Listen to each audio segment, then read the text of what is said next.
تو ایسا چل نکلتا ہے گویا اس نے کبھی اپنے کسی برے وقت پر ہم کو پکارا ہی نہ تھا۔ تو یہ جو مہلت اللہ دیتا ہے کہ پلٹنے کی مہلت، اور پھر ایسے حالات، اور پھر ان حالات میں ان کا اللہ کی طرف پلٹنا، مگر حالات بدل جائیں تو پھر واپس اسی جگہ چلے جانا۔ تو یہ صورتحال ہوتی ہے مشکل میں۔ اب بھی نظر آئے گا کوئی مشکل آ گئی، کوئی مسئلہ پیدا ہو گیا، بس اب نمازیں بھی شروع ہو گئی، اللہ کو بھی یاد کر رہے ہیں، سب کچھ ہو رہا ہے، یہ ورد کر لو فلاں چیز کا، اور جب معاملہ اللہ نے حل کر دیا پتہ چلا کہاں گئے کدھر گئے، یعنی پھر وہ فرما برداری اطاعت، یہ تو لازم ہے اس پوری زندگی کے لیے۔ تو اللہ تعالیٰ یہ تو ان کے بارے میں بتا رہے ہیں، ان کا یہ حال تھا۔ فرمایا اس طرح حد سے گزر جانے والوں کے لیے ان کے کرتوت خوشنما بنا دیے گئے ہیں۔ لوگو تم سے پہلے کی قوموں کو ہم نے ہلاک کر دیا جب انہوں نے ظلم کی روش اختیار کی۔ وَلَقَدْ أَهْلَكْنَا الْقُرُونَ مِنْ قَبْلِكُمْ لَمَّا ظَلَمُوا جب انہوں نے ظلم کا روش اختیار کی تو تم سے پہلے جو قرون یہ بستیاں ہیں اللہ نے انہیں ہلاک کر دیا۔ فرمایا ان کے رسول ان کے پاس کھلی کھلی نشانیاں لے کر آئے اور انہوں نے ایمان لا کر ہی نہ دیا۔ اس طرح ہم مجرموں کو ان کے جرائم کا بدلہ دیا کرتے ہیں۔ اب ان کے بعد ہم نے تم کو زمین میں ان کی جگہ دی ہے تاکہ دیکھیں تم کیسے عمل کرتے ہو۔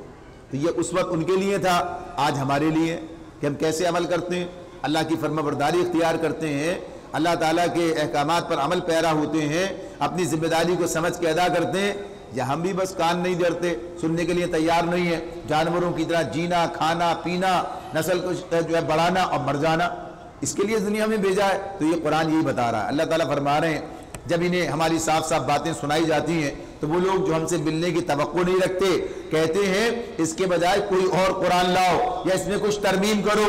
اے نبی ان سے کہو میرا یہ کام نہیں ہے کہ میں اپنی طرف سے اس میں کوئی تغیر و تبدل کر لوں، میں تو بس اس وحی کا پیرو ہوں، پیروی کرنے والا ہوں، اس کا پیچھے چلنے والا ہوں جو میرے پاس بھیجی جاتی ہے۔ اگر میں اپنے رب کی نافرمانی کروں، سنایا جا رہا ہے انہیں کہ میں بھی اگر اپنے رب کی نافرمانی کروں تو مجھے ایک بڑے ہولناک دن کے عذاب کا ڈر ہے، لہذا تمہاری بات میں مان نہیں سکتا کہ تم جو کہتے ہو بھائی کچھ ہماری مانو۔ تو اللہ تعالیٰ فرما رہے ہیں اور کہو اگر اللہ کی مشیت یہی ہوتی تمہیں یہ قرآن کبھی تمہیں نہ سناتا اور اللہ تمہیں اس کی خبر تک نہ دیتا، آخر اس سے پہلے میں ایک عمر تمہارے درمیان گزار چکا ہوں، کیا تم عقل سے کام نہیں لیتے؟ اگر اللہ نے مجھے یہ 40 سال ان کے درمیان گزارے تھے نبی صلی اللہ علیہ وسلم نے، اگر اللہ تعالیٰ اللہ آپ کو نبی نہ بناتے، کتاب نازل نہ کرتے، ظاہر ہے کہ ویسی زندگی گزر جاتی جیسے گزر رہی تھی پہلے۔ تو یہ بات کہ اللہ نے چاہا، تمہاری بھلائی کے لیے چاہا کہ تمہارے اندر ایک رسول اٹھائے اور جو تمہیں اس کی کتاب سنائے، جو تمہیں تعلیم دے، یعنی کتاب و حکمت کی، اور تمہارا تزکیہ کرے، تو اللہ کا احسان ہے یہ۔ تو فرماتے ہیں اللہ نے فرمایا پھر اس سے بڑھ کر ظالم اور کون ہوگا جو ایک جھوٹی بات گھڑ کر اللہ کی طرف منسوب کرے یا اللہ کی واقعی آیات کو جھوٹا قرار دے۔ یقیناً مجرم کبھی فلاح نہیں پا سکتے۔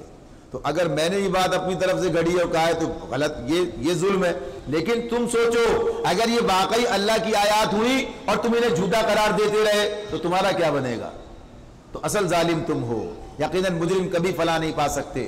فرمایا یہ لوگ اللہ کے سوا ان کی پرستش کر رہے ہیں جو ان کو نہ نقصان پہنچا سکتے ہیں نہ نفع، اور کہتے یہ ہیں کہ یہ اللہ کے ہاں ہمارے سفارشی ہیں۔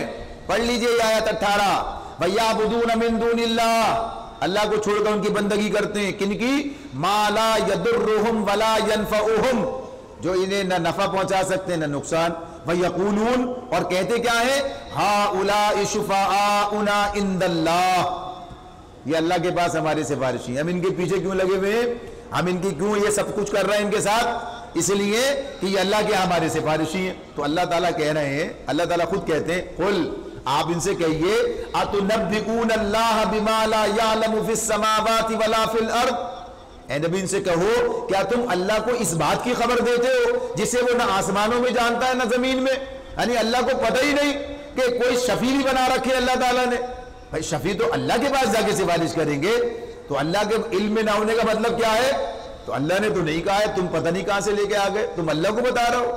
تو یہ بات اس کے اندر بتائی جا رہی ہے، کسی چیز کا اللہ کے علم میں نہ ہونا یہ معنی رکھتا ہے کہ وہ سرے سے موجود ہی نہیں ہے، اس لیے یہ سب کچھ جو موجود ہے اللہ کے علم میں ہے۔ پس سفارشیوں کے معدوم ہونے کے لیے یہ ایک نہایت لطیف انداز بیان ہے کہ اللہ تعالیٰ تو جانتا نہیں کہ زمین یا آسمان میں اس نے کوئی تمہاری سفارش کرنے والا بھی بنا رکھا ہے، تم اسے خبر دے رہے ہو۔ تو یہ کیفیت ابھی پیچھے ہم نے پڑھا، یہ بات تھی نا، اللہ نے کہا کوئی اللہ کے حکم کے بغیر، اجازت کے بغیر سفارش نہیں کرے گا۔ اور ان کا معاملہ کیا تھا؟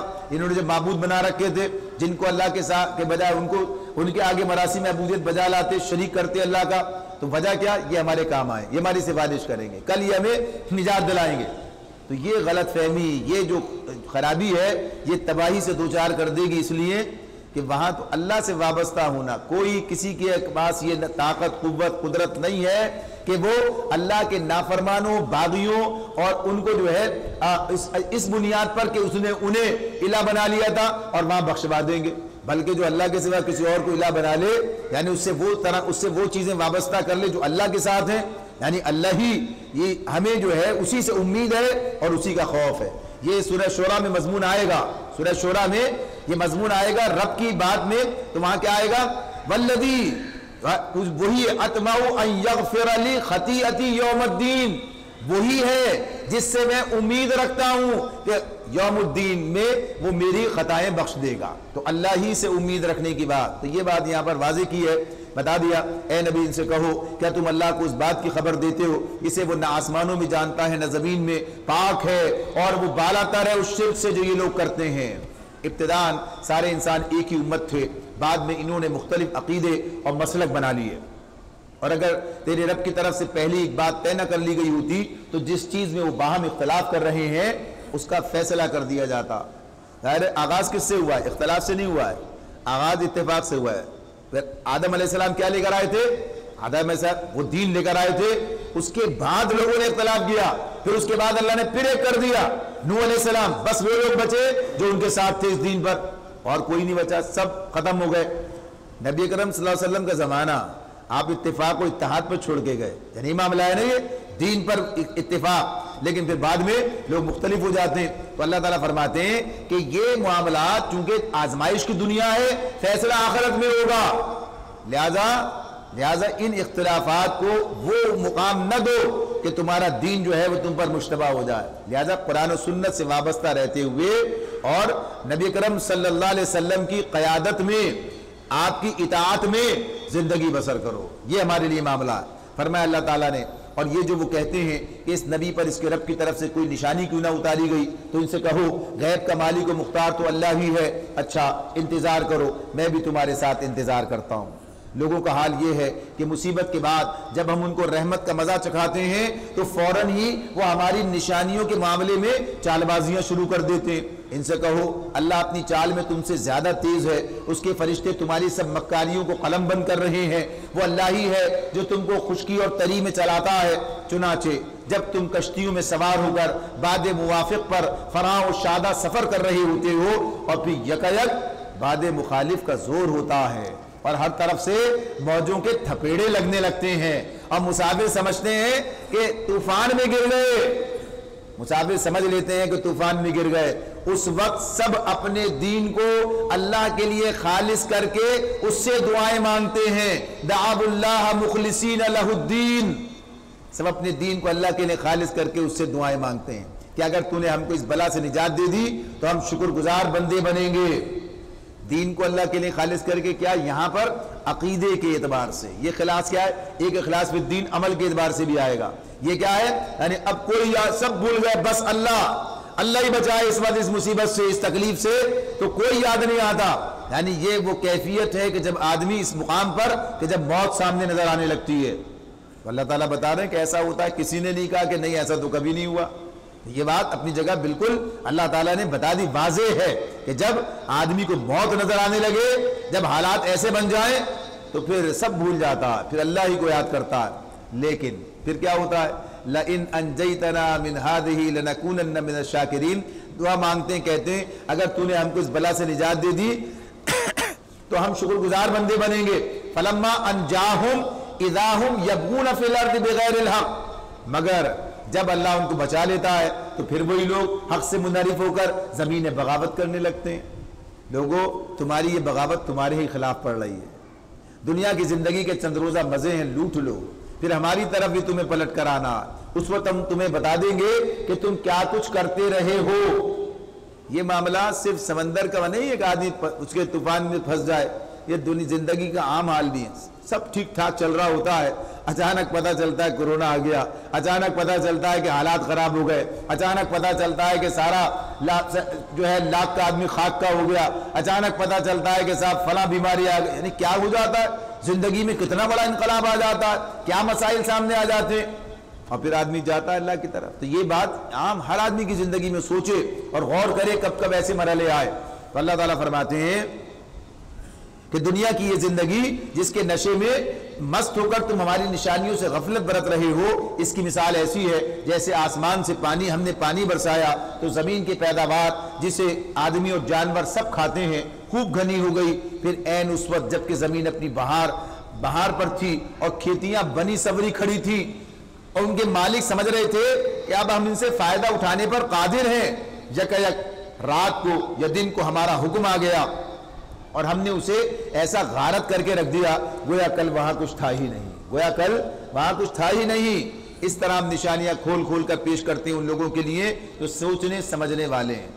یعنی زندگی کبھی بھی انقلاب سے دوچار ہو سکتی ہے اور یہ سب کچھ ہوتا ہے، یعنی ایسے حادثات ہوتے ہیں۔ فرمایا اللہ تعالیٰ نے تم اس ناپائیدار زندگی کے فریب میں مبتلا ہو رہے ہو، یعنی اس زندگی ختم کبھی بھی کچھ بھی ہو سکتا، آدمی کی موت آ جائے گی، مر جائے گا، یعنی کسی کو پتا ہے ساری تیاریاں سب کچھ، اب پتا چلا چل دیے۔ تو فرمایا تم اس ناپائیدار زندگی کے فریب میں مبتلا ہو رہے ہو، اللہ تمہیں دار السلام کی طرف دعوت دے رہا ہے۔ واللہ یدعو الی دار السلام، دار السلام کے جنت کی طرف بلا رہا ہے۔ تو بھائی جنت کی طرف پیش قدمی دنیا میں کرنی ہے، دنیا میں اس راستے پہ چلو جو جنت تک ہمیں پہنچائے گا۔ تو اللہ ہمیں دعوت، ذرا دیکھیے کیا ہم کیا مقام، کیا اللہ کا احسان ہم پر۔ اللہ واللہ یدعو الی دار السلام، کوئی اور نہیں۔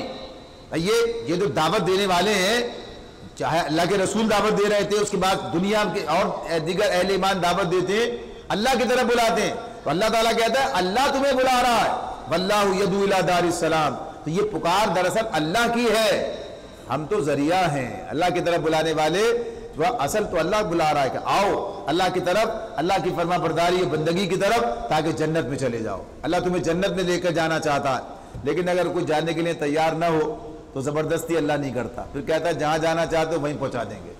تو دار السلام کی طرف اللہ دعوت دے رہا ہے۔ فرمایا دار السلام سلامتی کا گھر، سلامتی کا گھر جنت۔ فرمایا ہدایت اللہ کے اختیار میں ہے، جس کو وہ چاہتا ہے سیدھا راستہ دکھا دیتا ہے، اور جن لوگوں نے بھلائی کا طریقہ اختیار کیا ان کے لیے بھلائی ہے اور مزید فضل، یعنی جو بھلائی چاہے گا چلے گا اللہ اسے ہدایت دے گا۔ ان کے چہروں پر روسیاہی اور ذلت نہ چھائے گی، وہ جنت کے مستحق ہیں جہاں وہ ہمیشہ رہیں گے۔ اور جن لوگوں نے برائیاں کمائی ان کی برائی جیسی ہے ویسا ہی وہ بدلہ پائیں گے، ذلت ان پر مسلط ہوگی، کوئی اللہ سے ان کو بچانے والا نہ ہوگا، ان کے چہروں پر ایسی تاریکی چھائی ہوئی ہوگی جیسے تاریک رات کے سیاہ پردے ان پر پڑے ہوئے ہیں۔ وہ دوزخ کے مستحق ہیں جہاں وہ ہمیشہ رہیں گے، جس روز ہم ان سب کو ایک ساتھ اپنی عدالت میں اکٹھا کریں گے۔ پھر ان لوگوں سے جنہوں نے شرک کیا ہے کہیں گے کہ ٹھہر جاؤ، تم بھی اور تمہارے بنائے ہوئے شریک بھی۔ پھر ہم ان کے درمیان سے اجنبیت کا پردہ ہٹا دیں گے اور ان کے شریک کہیں گے تم ہماری عبادت تو نہیں کرتے تھے، ہمارے اور تمہارے درمیان اللہ کی گواہی کافی ہے، اگر تم ہماری عبادت کرتے بھی تھے تو ہم تمہاری اس عبادت سے بالکل بے خبر تھے۔ یہ کون لوگ ہیں؟ یہ وہ اللہ تعالیٰ کے نیک بندے ہیں جنہیں دنیا سے جانے کے بعد لوگوں نے انہیں معبود بنا لیا، جیسے عیسیٰ علیہ السلام کو، جیسے بڑی مثال ہے، اور بھی مثالیں ساری ہو سکتی ہیں۔ تو تو وہ کیا کہیں گے آخرت میں، ہماری نہیں کرتے تھے، ہم نے کب کہا تھا تم سے، اور ہمیں کیا خبر تم کیا کر رہے تھے، ہمیں کیا خبر کہ تم ہماری عبادت کر رہے ہو۔ تو اللہ سے فوراً اپنی برات کی بات کریں گے۔ پیچھے ہم پڑھ کر آئے سورہ نساء مائدہ دونوں میں یہ بات آئی تھی سامنے۔ اللہ جب پوچھے گا ان سے کہ اللہ جب تک میں تھا، جب تک جانتا، جب آپ تھے مجھے کیا پتا۔ تو بہرحال یہی بات بتا رہے ہیں۔ تو یہ اس وقت اعلان برات، ہماری عبادت نہیں کرتے، تمہارا اپنے بنایا ہوا سارا معاملہ فلسفہ تھا، تو اس طرح وہ اس وقت ان سے انکار کر دیں گے۔ تو اللہ تعالیٰ فرماتے ہیں اس وقت ہر شخص اپنے کیے کا مزہ چکھ لے گا، سب اپنے حقیقی مالک کی طرف پھیر دیے جائیں گے، اور وہ سارے جھوٹ جو انہوں نے گھڑ رکھے تھے گم ہو جائیں گے۔ یہ جھوٹ کیا ہے؟ یہ جو بڑی بڑی کہانیاں ان کے پیچھے لگا کے بتا کے ایسا ایسا ایسا جس کی کوئی بنیاد نہیں ہے، یعنی یہ تو سب ان لوگوں کا کام ہے کہ جنہوں نے اپنے کاروبار کو چلانے کے لیے، لوگوں کو اپنے گرد جمع رکھنے کے لیے یہ سارے کام کیے ہوں گے۔ تو اللہ تعالیٰ فرماتے ہیں ان سے پوچھو کون تم کو آسمان اور زمین سے رزق دیتا ہے؟ آسمان اور زمین سے رزق کا مطلب کیا ہے؟ ظاہر سی بات ہے کہ آسمان سے بارش برستی ہے، آسمان سے حرارت آتی ہے، زمین سے رویدگی ہوتی ہے، زمین ساری فصلیں اگاتی ہے، یہ کام کس کا ہے؟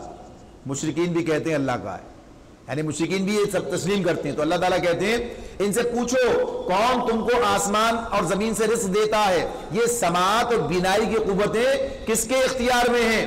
کون بے جان میں سے جاندار کو اور جاندار میں سے بے جان کو نکالتا ہے؟ کون اس نظم عالم کی تدبیر کر رہا ہے؟ وہ ضرور کہیں گے کہ اللہ، ضرور کہیں گے کہ اللہ، اس لیے کہ کسی کے مجال نہیں کہ کچھ اور ہے۔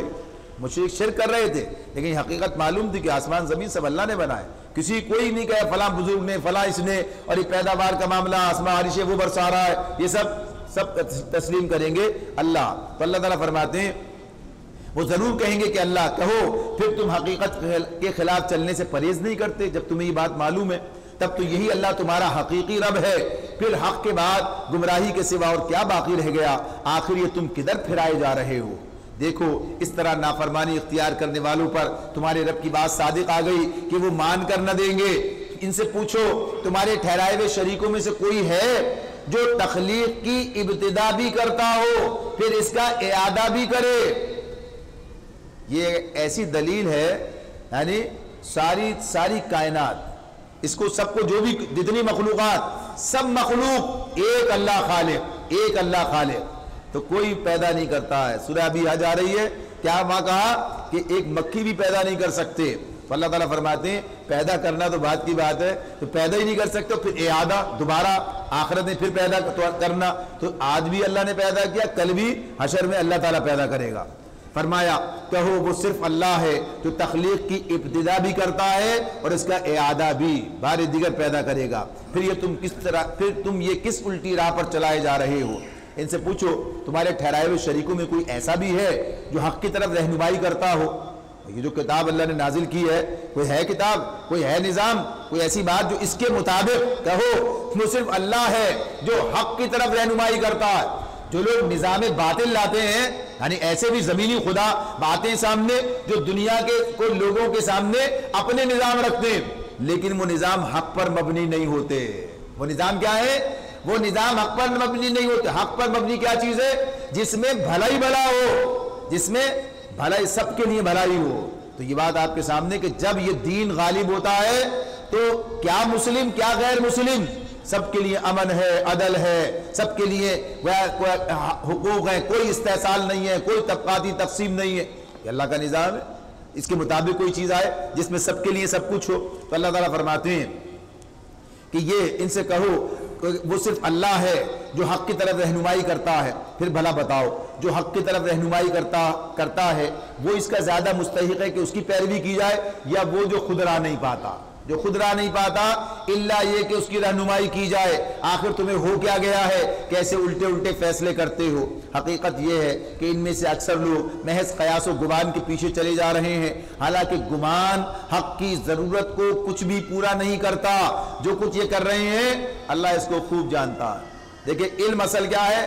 جو اللہ کے پاس ہے، اصل علم اللہ کے پاس ہے، اور وہ یہ ہے۔ باقی گمان ہے، خیال ہے، ایسا ہوگا، ایسا ہو سکتا ہے، یہ ہو سکتا ہے، حقیقت کا کسی کو نہیں پتا ہے۔ حقیقت تو یہی جو اللہ بتا رہا ہے۔ تو اللہ تعالیٰ فرما رہے ہیں حالانکہ گمان حق کی ضرورت تو کچھ بھی پورا نہیں کرتا، جو کچھ یہ کر رہے ہیں اللہ اس کو خوب جانتا ہے۔ اور یہ قرآن وہ چیز نہیں ہے، یہ قرآن وہ چیز نہیں ہے۔ وما کان ھذا القرآن، یہ قرآن وہ چیز نہیں ہے جو اللہ کی وحی اور تعلیم کے بغیر تصنیف کر لیا جائے، بلکہ یہ تو جو کچھ پہلے آ چکا تھا اس کی تصدیق اور الکتاب کی تفصیل ہے۔ اس میں کوئی شک نہیں کہ یہ فرما روائے کائنات کی طرف سے ہے۔ اب قرآن کی اس کا تعارف، یہ بات اس کی سامنے آ رہی ہے۔ تو پہلی بات یہ بتا دی، پھر فرمایا کہتے ہیں کیا یہ لوگ کہتے ہیں کہ پیغمبر نے اسے خود تصنیف کر لیا ہے؟ کہو اگر تم اپنے اس الزام میں سچے ہو تو ایک صورت اس جیسی تصنیف کر لاؤ، ایک اللہ کو چھوڑ کر جس کو بلا سکتے ہو مدد کے لیے بلا لو۔ اصل یہ ہے کہ جو چیز ان کے علم کی گرفت میں نہیں آئی اور جس کا مال بھی ان کے سامنے نہیں آیا، اس کو انہوں نے خواہ مخواہ اٹکل پچو جھٹلا دیا۔ مال یعنی یہ بات کہ جس چیز کو اس کی سمجھ بوجھ ایک چیز ہے، اس کو ہم نے اچھی طرح پرکھ کے سمجھ کے دیکھ کے جانچ کر جھٹلایا ہے۔ یہ بات ہو کہ ہاں کوئی دلیل ہمارے پاس ہو، اس کے پاس ہو، جھٹلانے والے کے پاس۔ تو ان لوگوں نے جو نبی اکرم صلی اللہ علیہ وسلم کے وہ جھٹلا رہے تھے اور اس قرآن کو جھٹلا رہے تھے، ان کے پاس کوئی دلیل نہیں تھی، بس یہ کہ نہیں اللہ کی طرف سے نہیں ہے، تم نے خود بنا دیا۔ کوئی دلیل ہے اس کی؟ کوئی بات ہے تمہارے پاس؟ کچھ نہیں ہے۔ یہ وہ بتا رہا ہے جو باپ دادا کے سے چلا نہیں آ رہا ہے، تو یہی بات کوئی دلیل نہیں ہے۔ تو دلیل کے ساتھ کسی چیز کو رد کرنا، تو اللہ تعالیٰ فرما رہے ہیں انہوں نے بس ایسے ہی جھٹلا دیا۔ اب جب جھٹلا دیا تو بس اسی پر ہٹ کے جمے ہوئے۔ تو فرمایا اس طرح تو ان سے پہلے کے لوگ بھی جھٹلا چکے ہیں، پھر دیکھ لو ان ظالموں کا کیا انجام ہوا۔ ان میں سے کچھ لوگ ایمان لائیں گے اور کچھ نہیں لائیں گے، تیرا رب ان مفسدوں کو خوب جانتا ہے۔ اگر یہ تمہیں جھٹلاتے ہیں تو کہہ دو کہ میرا عمل میرے لیے ہے، تمہارا عمل تمہارے لیے، جو کچھ میں کرتا ہوں اس کی ذمہ داری سے تم بری ہو، اور جو کچھ تم کر رہے ہو اس کی ذمہ داری سے میں بری ہوں۔ یعنی سب اپنے اپنے عمل کا نتیجہ دیکھ لیں گے، ٹھیک ہے، صحیح ہے، کوئی لڑائی نہیں، کوئی جھگڑا نہیں، کوئی فساد نہیں، کوئی زور زبردستی نہیں۔ یہ کون کہہ رہا ہے؟ یہ رسول کہہ رہے ہیں، اللہ تعالیٰ کہلوا رہا ہے، لیکن وہ یہ بات ماننے کے لیے تیار نہیں ہے۔ یعنی مشرکین مکہ ہی ماننے کے لیے تیار نہیں تھے، وہ کہتے نہیں تمہاری بات نہیں چلنے دیں گے۔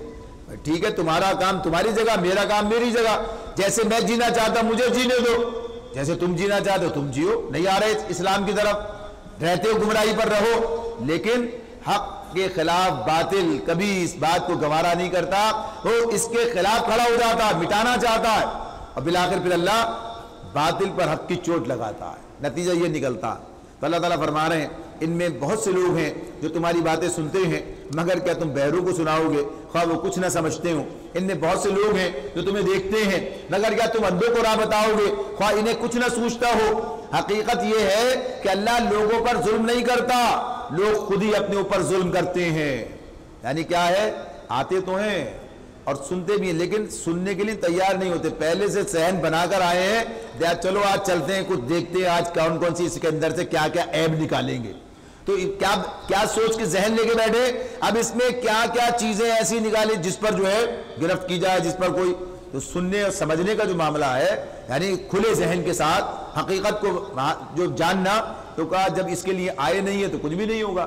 تو اللہ تعالیٰ فرما رہے ہیں آج یہ دنیا کی زندگی میں یہ مست ہیں، اور جس روز اللہ ان کو اکٹھا کرے گا تو یہی دنیا کی زندگی انہیں ایسی محسوس ہوگی گویا یہ محض ایک گھڑی بھر آپس میں جان پہچان کرنے کو ٹھہرے تھے۔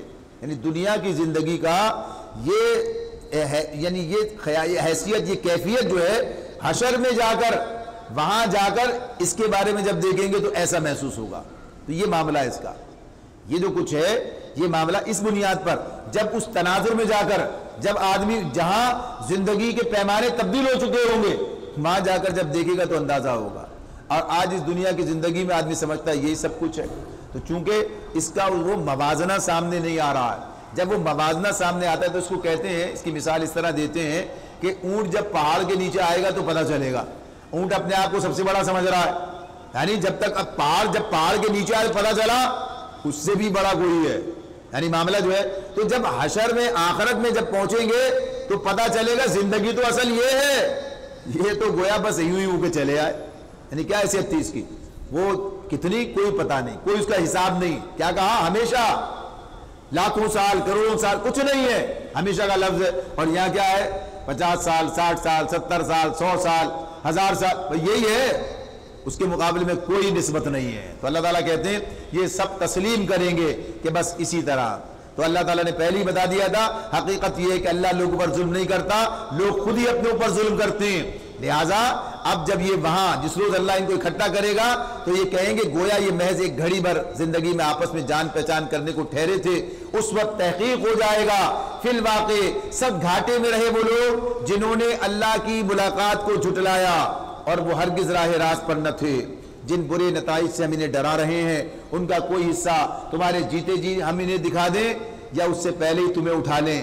بہرحال انہیں آنا ہماری طرف ہی ہے اور جو کچھ یہ کر رہے ہیں اس پر اللہ گواہ ہے. یعنی آپ کا کام تو بتانا, پہنچانا, سمجھانا, چلے آنا. اب اللہ انہیں سزا دے, سامنے دے, بعد میں دے, یہ اللہ کا کام. فرمایا ہر امت کے لیے ایک رسول ہے.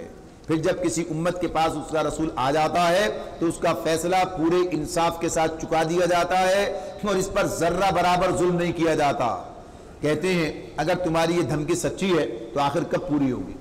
یعنی یہ تم عذاب کی خبر دیتے ہو تو اللہ تعالیٰ فرما رہے ہیں ان سے کہو میرے اختیار میں, قل آپ ان سے کہہ دیجئے, لا املک لنفسی ضرا ولا نفع الا ما شاء اللہ. یہ جو عذاب مانگ رہے ہیں ان سے کہو میرے اختیار میں تو خود اپنا نفع و ضرر بھی نہیں, سب کچھ اللہ کی مشیت پر موقوف ہے. جب اللہ چاہے تو کہا لکل امت اجل, ہر امت کے لیے مہلت کی ایک مدت ہے. جب یہ مدت پوری ہو جاتی ہے تو گھڑی بھر کی تقدیم و تاخیر بھی نہیں ہوتی. اور اس مدت کس کے پاس ہے؟ اللہ کے پاس ہے. یہ اللہ کا فیصلہ ہے. یعنی یہ بات چاہے انسان کا معاملہ ہو چاہے قوم کا معاملہ ہو. یہ بتایا نا پیچھے ہم پڑھ کر آئے سورہ آل عمران میں, کوئی مر نہیں سکتا اب تک کہ اللہ کا فیصلہ نہ ہو. اور یہ فیصلہ کیا ہے؟ لکھا ہوا ہے. اجل یہ جو ہے اللہ نے لکھ رکھی ہے. تو بہرحال قوموں کے معاملات بھی یہ ہیں کہ کتنی مہلت دینی ہے, کب تک, گناہ کا پیمانہ کس درجے میں جا کر جب لبریز ہو جائے تو اللہ کا عذاب آئے گا. یہ اللہ جانتا ہے, یہ کسی اور کا معاملہ نہیں. فرمایا ان سے کہو کبھی تم نے یہ بھی سوچا اگر اللہ کا عذاب اچانک رات کو یا دن کو آ جائے تو تم کیا کر سکتے ہو؟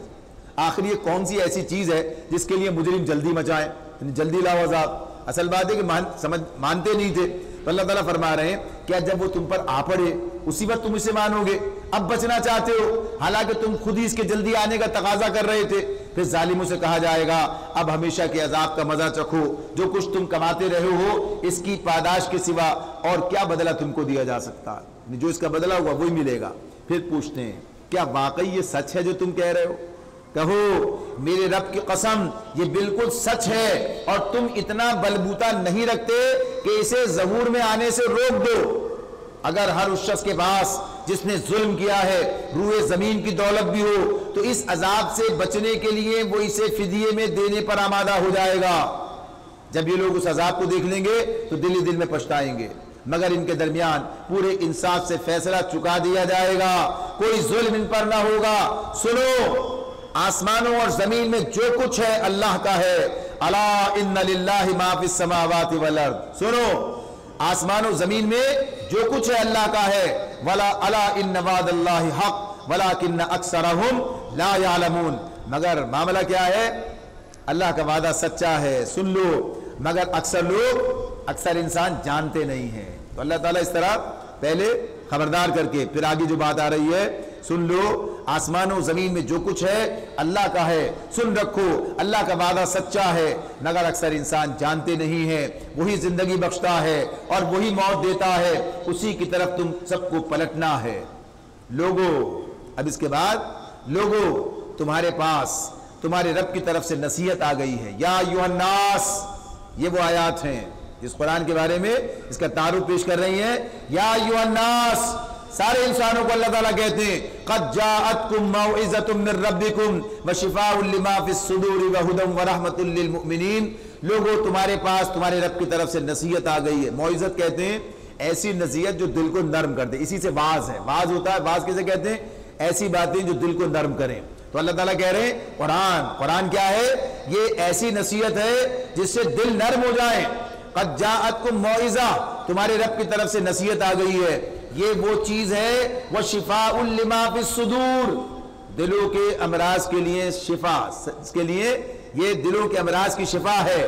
یہ اللہ تعالیٰ فرما رہے ہیں. تو دلوں کے امراض کی شفا کا مطلب کیا ہوا؟ کون سے امراض؟ دلوں کے کون سے امراض؟ کفر, نفاق, قساوت قلبی, تکبر, تعصب, حرص, حسد, اور جتنے یعنی یہ قسم یہ جو امراض ہیں، باقی تو امراض جو دنیا میں ہوتے اس کا تو اللہ نے علاج تمہیں سکھا دیا، خود ہی علاج کرتے رہو۔ اس کا علاج کوئی کر سکتا ہے؟ اس کا علاج اس سے ہوگا۔ اس کا علاج یہ وہ مرض ہیں جن کا علاج قرآن کے ذریعے سے ہوگا۔ یعنی یہ کفر کے سے لوگ ایمان کی طرف آئے، قرآن کو سن کے آ گئے، یا قرآن جو انہیں کفر سے ایمان کی طرف دلائل کے ساتھ اس نے بلایا اور لوگ آئے، نفاق سے آ گئے، بری ہو گئے، اس طرح آ گئے، ایک اخلاص اختیار کر لیا۔ یہ جو قساوت قلبی ہے تو نبی صلی اللہ علیہ وسلم نے فرمایا ہے، بتایا ہی ہے کہ یہ جو گناہ ہے اس کے ذریعے سے دل سخت ہو جاتے ہیں، اللہ سے کیے ہوئے وعدوں سے انحراف کے نتیجے میں بھی ہو جاتے ہیں۔ تو فرمایا، بتا دیا، کیا بتایا کہ اس قساوت قلبی کو دور کرنے کا ذریعہ کیا ہے؟ موت کی یاد اور قرآن کی تلاوت، قرآن کو سمجھنا، پڑھنا، اس کے پیچھے چلنا۔ یہ دلوں کو نرم کر دیتا ہے، یہ دلوں کو نرم کرنے والی چیز ہے۔ بات کیا ہے؟ سمجھنا، اور سمجھ کے اس کے پیچھے چلنا۔ دیکھیے کیا انقلاب آئے گا۔ تو اللہ تعالیٰ فرما رہے ہیں کہ جو اسے قبول کر لیں ان کے لیے رہنمائی اور رحمت ہے۔ یعنی سنیے پھر لوگوں، تمہارے پاس تمہارے رب کی طرف سے نصیحت آ گئی ہے، یہ وہ چیز ہے جو دلوں کے امراض کے لیے شفا ہے، اور جو اسے قبول کر لیں۔ بھائی نسخہ تو ہے، استعمال کرو گے تو فائدہ ہوگا نا، جب استعمال نہیں کرو گے تو فائدہ کہاں سے ہوگا؟ بھائی نسخہ بڑا اچھا ہے، حکیم بہت اعلیٰ ہے، لیکن نسخہ استعمال نہیں کرنا ہے تو کچھ بھی نہیں ہوگا، نتیجہ نکلے گا۔ تو اب یہ شفا ہے، اب جو اسے قبول کر لیں، یعنی جو اس پر ایمان لے آئے، ان کے لیے رہنمائی اور رحمت ہے۔ یعنی رہنمائی کیا ہوتی ہے؟ یعنی اس کے پیچھے چلا جائے، جس رہنما کو رہنمائی بنائے، رہنما بنائے، تو اس کے پیچھے رہنما، راہ دکھانے والا، رہنمائی، راہ دکھائی جا رہی ہے، تو اس راہ پر چلیں تو نتیجہ کیا نکلے گا؟ اللہ کی رحمت ہو جائے گی۔ فرمایا قل، آپ کہہ دیجئے، قل آپ کہہ دیجئے، بفضل اللہ، یہ اللہ کا فضل ہے، وبرحمتہ، یہ اللہ کا فضل اور اس کی مہربانی ہے کہ یہ چیز اس نے بھیجی، یعنی قرآن اللہ تعالیٰ نے ہمیں عطا فرما دیا، اس پر تو لوگوں کو خوشی منانی چاہیے۔ یعنی وہ چیز ہے جو انسان کو دنیا اور آخرت کے اندر کامیابی سے ہمکنار کرتی ہے، یہ زندگی کو پرسکون بناتی ہے، یہ زندگی کو اعلیٰ اوصاف جو ہے متصف کرتی ہے، یہ اسے اعلیٰ مقاصد کے لیے جینا سکھاتی ہے، یہ انسان کو وہ انسانیت دیتی ہے کہ جس کے بعد پتہ چلتا ہے کہ واقعی یہ اشرف المخلوقات ہے۔ یہ صحابہ کی زندگی کو دیکھ لیجیے آپ کے سامنے، یعنی اس کے مطابق جب وہ جیے تو جو انقلاب انہوں نے برپا کیا اس معاشرے کے اندر، اس سوسائٹی کے اندر، جو ان کی زندگیوں میں آیا اور جو دنیا کے اندر، وہ اپنی مثال آپ ہے، اپنی مثال آپ ہے۔ یعنی یہ اسی کی بنیاد پر اسی نے یہ کام کیا۔ تو یہ قرآن، یہ کتاب انقلاب ہے، یہ انسانوں کے اندر انقلاب پیدا کرتا۔ تو اللہ تعالیٰ فرما رہے ہیں کہ یہ تو اللہ کا فضل اور اس کی مہربانی ہے کہ یہ چیز اس نے بھیجی، اس پر تو لوگوں کو خوشی منانی چاہیے۔ یہ ان سب چیزوں سے بہتر ہے جسے لوگ سمیٹ رہے ہیں، سب چیزوں سے ہوا خیر مما یجمعون، جتنی بھی چیزیں دنیا میں ہو سکتی ہیں ان سب سے بہتر ہے۔ تو یہ اللہ تعالیٰ کی عطا ہے جو ہمیں ملی ہے، اور ہمارا کیا حال ہے اس کے ساتھ؟ جو ہمارا برتاؤ ہے، جو ناقدری ہے، جو کفران نعمت ہے، جو اس کے ساتھ ہمارا برتاؤ ہے، تو سوچنے کے بعد کہ کیا ہم کر رہے ہیں۔ یعنی اس کتاب کو سمجھنے کے لیے تیار نہیں، اس کتاب پر عمل کرنے کے لیے تیار نہیں، اس کتاب کو اپنا امام بنانے، اسے نافذ و قائم کرنے کے لیے کوئی اور نہیں، مسلم کافروں کی بات کی ہے، جو اس پہ ایمان لائیں گے تو بات چلے گی آگے۔ جو اس پر ایمان رکھتے ہیں، جو مسلمان، اتنی ریاستیں ہیں مسلمانوں کی، دیکھ سکتے ہیں کتنے ممالک ہیں، اور کہاں یہ معاملہ ہے کہ اللہ کا دین مکمل طور پر جو ہے کہیں قائم و نافذ ہو، ایسے معاشرے نظر آئے، یہ صورتحال نظر آئے۔ تو یہ جو صورتحال ہے تو یہ گویا کہ یہ کہ اللہ تعالیٰ کی اس عطا، اللہ تعالیٰ کی اس فضل، اللہ تعالیٰ کی اس رحمت، اس کی طرف سے جو انعام ہے، اس کا کفران ہے جو کیا جا رہا ہے۔ تو نتیجہ کیا نکلے گا؟ کفران نعمت کا نتیجہ کیا ہوتا ہے؟ ابھی سورہ ابراہیم آ رہی ہے، آگے آ رہی ہے، وہاں کہا اللہ تعالیٰ نے لَإِن شَكَرْتُمْ لَأَزِيدَنَّكُمْ وَلَإِن كَفَرْتُمْ إِنَّ عَذَابِي لَشَدِيدٌ۔ اور اس سے پہلے کیا؟ وَإِذْ تَعَذَّنَ رَبُّكُمْ، یہ بات، یہ جملہ یہ بھی سن لی، موسیٰ علیہ السلام سے کہلوایا جا رہا، اور تمہارے رب نے اعلان کر دیا ہے، تمہارے رب نے اعلان کر دیا ہے کہ اگر شکر گزاری کرو گے تو مزید نوازوں گا، کفران نعمت کرو گے تو اللہ کا عذاب بڑا شدید ہے، تو میرا عذاب بڑا شدید ہے، اللہ نے ہی بتا دیا۔ تو ظاہر اسی کا نتیجہ ہے کہ اس قرآن کا جو نعمت ہے اس کا کفران کرنے کا نتیجہ اس دین کو جو ہے اس کی قدر و منزلت کو کھو دینے کا اور اس کا تقاضا پورا نہ کرنے کا، قدر نہ کرنے کا نتیجہ ہم بھگت رہے ہیں۔ تو اللہ تعالیٰ فرما رہے ہیں یہ قرآن ان سب چیزوں سے بہتر ہے جنہیں لوگ سمیٹ رہے ہیں۔ ان سے کہو اے نبی، ان سے کہو تم لوگوں نے کبھی یہ بھی سوچا ہے کہ جو رزق اللہ نے تمہارے لیے اتارا تھا اس میں سے تم نے خود ہی کسی کو حرام اور کسی کو حلال ٹھہرا لیا؟ یہ مشرکین مکہ، انہوں نے یہ سب کام کر رکھا تھا۔ دیکھیے ایک بات یہ بھی سامنے رہے، یہ رزق کی جب بات آتی ہے تو عام طور پر ہم تو سمجھتے ہیں کہ رزق کیا ہے، کھانے پینے کی باتیں۔ عربی زبان میں رزق کا صرف اس کا مطلب صرف خوراک نہیں ہے، بلکہ اس کا مطلب عطا، بخشش اور نصیب کے معنی ہے۔ رزق کیا ہے؟ عطا، بخشش اور نصیب۔ اللہ تعالیٰ نے جو کچھ بھی دنیا میں انسان کو دیا ہے وہ سب اس کا رزق ہے، علم ہو، چاہے صلاحیتیں ہوں، چاہے زندگی، وقت ہے، یہ سب چیزیں۔ تو بہرحال یہ رزق کی بات ہے۔ فرمایا ان سے پوچھو اللہ نے تم کو اس کی اجازت دی تھی یا تم اللہ پر جھوٹ گڑھ رہے ہو؟ یہ جو تم نے اللہ کے رزق کو حرام حلال کر دیا، سارا کام جو کیا ہے یہ کس بنیاد پر؟ فرمایا جو لوگ اللہ پر جھوٹا افطرا باندھتے ہیں ان کا کیا گمان ہے کہ قیامت کے روز ان سے کیا معاملہ ہوگا؟ اللہ تو لوگوں پر مہربانی کی نظر رکھتا ہے، مگر اکثر انسان ایسے ہیں جو شکر نہیں کرتے۔ یہاں شکر پھر کیا ہے؟ وہی قدر نہیں کرتے اللہ کی نعمتوں کی۔ یعنی اللہ تعالیٰ نے جو نظام دیا ہے، جو طریقہ کار دیا ہے، اس کو چھوڑ کر اپنی طرف سے نیا بناتے اور ظاہر مشکل میں پڑ جاتے ہیں۔ فرمایا اے نبی تم جس حال میں بھی ہوتے ہو اور قرآن میں سے جو کچھ بھی سناتے ہو، لوگوں تم بھی جو کچھ کرتے ہو، اس سب کے دوران ہم تم کو دیکھتے رہتے ہیں۔ یعنی معاملہ کیا ہے؟ اللہ کے رسول قرآن سنا رہے ہیں، لوگ کیا رویہ برتاؤ کر رہے ہیں، سب اللہ کی نظر میں، سب اللہ دیکھ رہا ہے۔ تو کیوں دیکھ رہا ہے؟ کل پوچھے گا، کل اس کا بدلہ لے گا۔ یعنی جو مان رہے ہیں، جو سنا رہا ہے، اور جو سننے کے لیے تیار نہیں ہے، جو مخالفت کر رہے ہیں، تو یہ سب اللہ کی نظر میں۔ تو اللہ تعالیٰ فرما رہے ہیں کوئی ذرہ برابر چیز آسمان اور زمین میں ایسی نہیں ہے، نہ چھوٹی نہ بڑی، جو تیرے رب کی نظر سے پوشیدہ ہو۔ کوئی چیز نہیں ہے۔ ہر چیز کا معاملہ کیا ہے؟ جو ہر چیز جو ہے ایک صاف دفتر میں درج ہے۔ یعنی کوئی چیز ایسی نہیں ہے جو نظر سے پوشیدہ ہو اور صاف دفتر میں درج نہ ہو، کوئی چیز نہیں ہے۔ ہر چیز جو ہے اللہ کی نظر میں ہے اور اللہ نے اس کو لکھ رکھا ہے۔ اب آگے ایک اور بڑی بات آتی ہے جو ہمارے پاس یہ بھی بڑی اہم بات ہے۔ فرمایا الا ان اولیاء اللہ لا خوف علیہم ولا هم يحزنون الذین آمنوا وکانوا یتقون۔ آدھی بات ایک آیت پڑھتے ہیں، آدھا دوسرا اس کے آگے کیا ہے وہ بھی پڑھنا ہے۔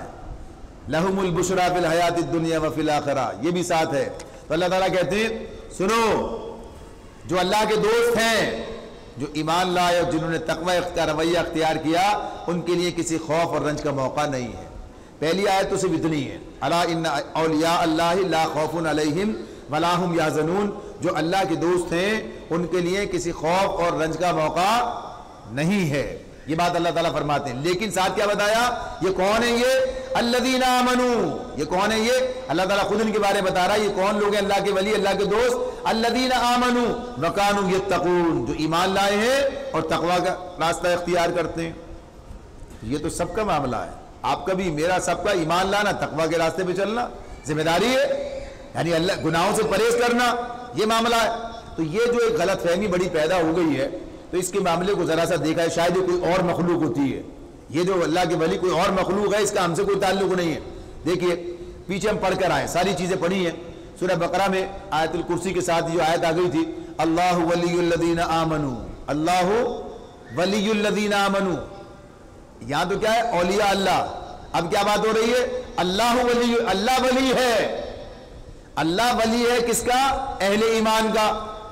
اور یہاں کیا بات ہو رہی ہے؟ جو اللہ کے ولی ہیں۔ تو دونوں معاملہ ہے نا، جو اللہ جن کا ولی ہے اور جو اللہ کے ولی ہیں، الا ان اولیاء اللہ، تو دونوں باتیں قرآن میں موجود ہیں۔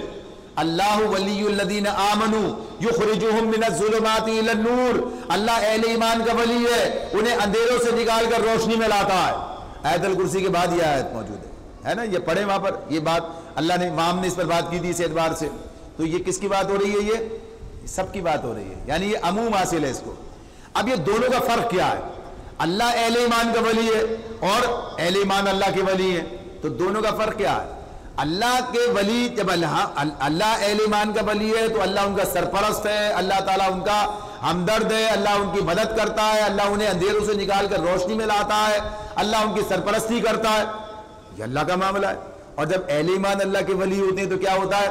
وہ اللہ کے تابع ہوتے ہیں، فرما بردار ہوتے ہیں، اس سے محبت کرتے ہیں، اس کی رضا کے لیے جیتے ہیں، اس کی رضا کے لیے مر جاتے ہیں، جنہوں نے اپنی پوری زندگی کو، سورہ بقرہ میں یہ بھی ہم نے پڑھا تھا کہ کوئی وَمِنَ النَّاسِ مَن يَشْرِي نَفْسَهُ ابْتِغَاءَ مَرْضَاتِ اللَّهِ، اور کوئی ایسا بھی ہے انسانوں میں جو اللہ کی رضا کے لیے اپنی جان کھپا دیتا ہے، یہ اللہ کا ولی۔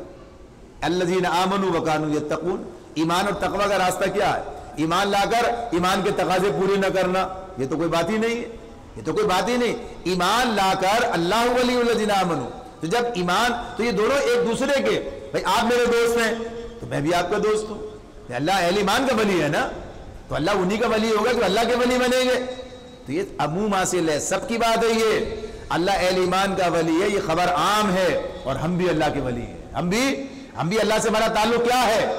ہمارا اللہ کے ساتھ تعلق جو ہے محبت کا تعلق ہے، وفاداری کا تعلق ہے، دوستی کا تعلق ہے، یہ دوستی دشمنی، یعنی یہی دو چیزیں ہوتی ہیں نا، محبت یا نفرت، یہی دو چیزیں ہوتی ہیں نا، اطاعت یا نافرمانی، یہ ساری، یہ کیا معاملہ ہے؟ تو اللہ سے ہمارا تعلق کیا ہے؟ محبت کا تعلق ہے، اللہ کے ساتھ ہمارا جو ہے فرما برداری کا تعلق ہے، اطاعت کا تعلق ہے، یہ سارے تعلقات ہیں، تو یہ لازم و ملزوم دونوں چیزیں ہیں، جو اللہ کا ولی اللہ اس کا ولی، تو یہ چیزیں سامنے رہیں گی تو بات سمجھ میں آ جائے گی۔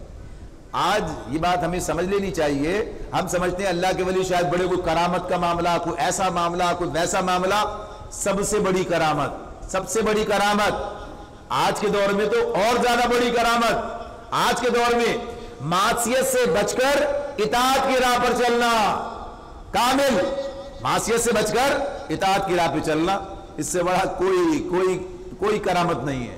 جس نے یہ کام کر لیا سمجھ لیجئے کہ زندگی سنور گئی، معصیت سے بچ کر اطاعت کے راستے پہ چلے، یہ اللہ کے ولی ہیں، یہ معاملہ ہے۔ اور جو خوف اور غم کا نہ ہونا، یہ کیا چیز ہے؟ یہ خوف اور غم کا نہ ہونا کیا ہے؟ دیکھیے اس کا اصل مقام جنت ہے، اس کا اصل مقام جنت ہے، خوف اور غم کا نہ ہونا یہ اصل مقام جنت ہے، جہاں کوئی خوف کوئی غم نہیں ہوگا۔ ورنہ ایک خوف، ایک ڈر، ایک غم دنیا میں جو انسان کو لاحق ہوتا ہے جس کی نفی ہے، اور ایک جو درکار ہے، ایک درکار بھی ہے، ایک درکار ہے، تو اللہ نے دونوں بیان کیے ہیں، دونوں بیان کیے ہیں۔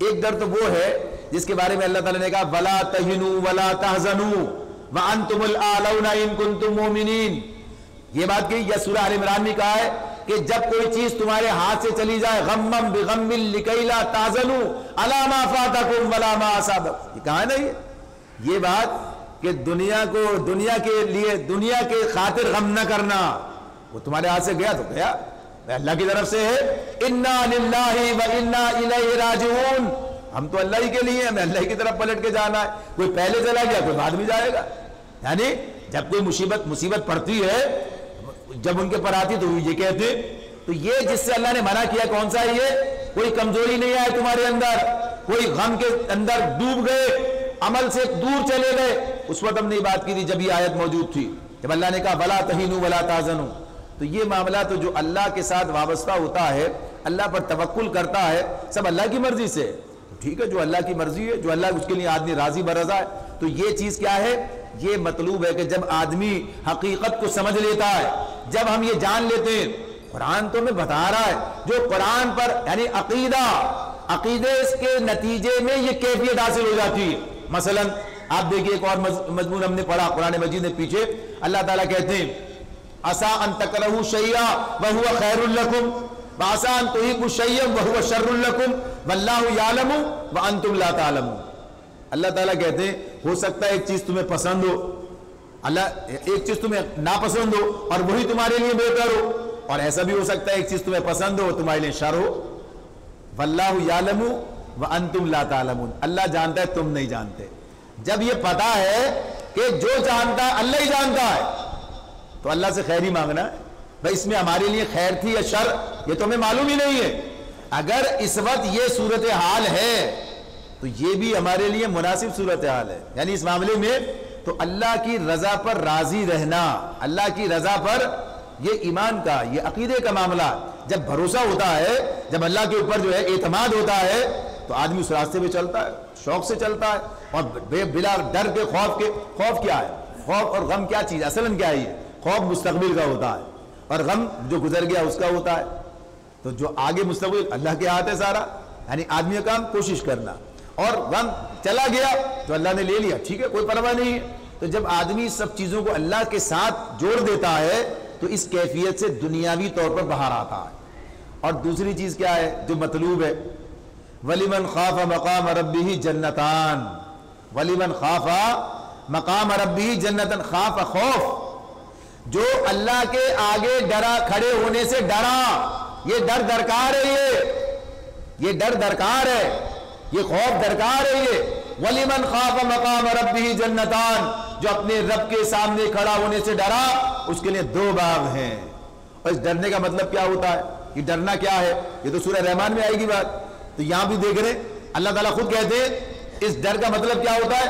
وَأَمَّا مَنْ خَافَ مَقَامَ رَبِّهِ وَنَهَى النَّفْسَ عَنِ الْهَوَىٰ فَإِنَّ الْجَنَّةَ هِيَ الْمَأْوَىٰ، جو اپنے رب کے سامنے کھڑا ہونے سے ڈرا اور نفس کو بری خواہشات سے روکا، اس کے لیے کیا ہے؟ جنت اس کا ٹھکانہ ہے جہاں کوئی خوف اور غم نہیں ہے. ایسا ہی ہے، خالی ڈرتے ہیں لیکن کرتے وہی ہیں جو اپنی مرضی میں آتا ہے. تو کیا کہا؟ ڈرنے کا مطلب کیا ہے؟ وَأَمَّا مَنْ خَافَ مَقَامَ رَبِّهِ، جو اپنے رب کے سامنے کھڑا ہونے سے ڈرا تو نتیجہ کیا نکلے گا؟ وَنَهَى النَّفْسَ عَنِ الْهَوَىٰ، ڈر یہی تو ہے کل کیا جواب دیں گے. نفس کو بری خواہشات سے روکا، کل کیا جواب دیں گے؟ بچو. تو آدمی اسی لیے گناہ سے بچ رہا ہے. وَنَهَى النَّفْسَ عَنِ الْهَوَىٰ، خواہشات نفس تو پتہ نہیں کیا کیا کہتی ہیں. وَمَا أُبَرِّئُ نَفْسِي إِنَّ النَّفْسَ لَأَمَّارَةٌ بِالسُّوءِ، میں کوئی اپنے نفس کی برات نہیں کر رہا، نفس تو برائی کا حکم دیتا ہی ہے. نفس امارہ بھی اندر ہے، نفس لوامہ بھی ہے، نفس مطمئنہ بھی، یہ تو ترک کرو نا، آگے بڑھتے جاؤ. تو بھائیو یہ بات ہے، یہ بات ہے جو اللہ نے ہمیں بتا دی ہے. تو اس اعتبار سے جب آدمی یہ سمجھ لیتا ہے کہ سب نفع و نقصان اللہ کے اختیار میں، تو پھر کیا ہے؟ پھر کسی کا ڈر نہیں رہتا. یہ وہ والی بات ہے. یعنی یہ دونوں میں جو فرق ہو گیا، تو ایک تو یہ درکار ہے اللہ کے سامنے کھڑے ہونے سے ڈرا، اور وہ جو اس کے بارے میں کیا ہے وہاں ہے. سورہ توبہ میں پڑھا تھا نا، جب غار ثور میں تھے تو کیا کہہ رہے تھے؟ لا تحزن ان اللہ معنا، غم نہ کرو اللہ ہمارے ساتھ ہے. لیکن یہ کب پیدا ہوتا ہے؟ یہ یقین کب پیدا ہوتا ہے؟ جب اللہ کے راستے پہ چلا جاتا ہے. جہاں ہم کھڑے ہیں وہاں تو یہ مقام نہیں آ سکتا ہے.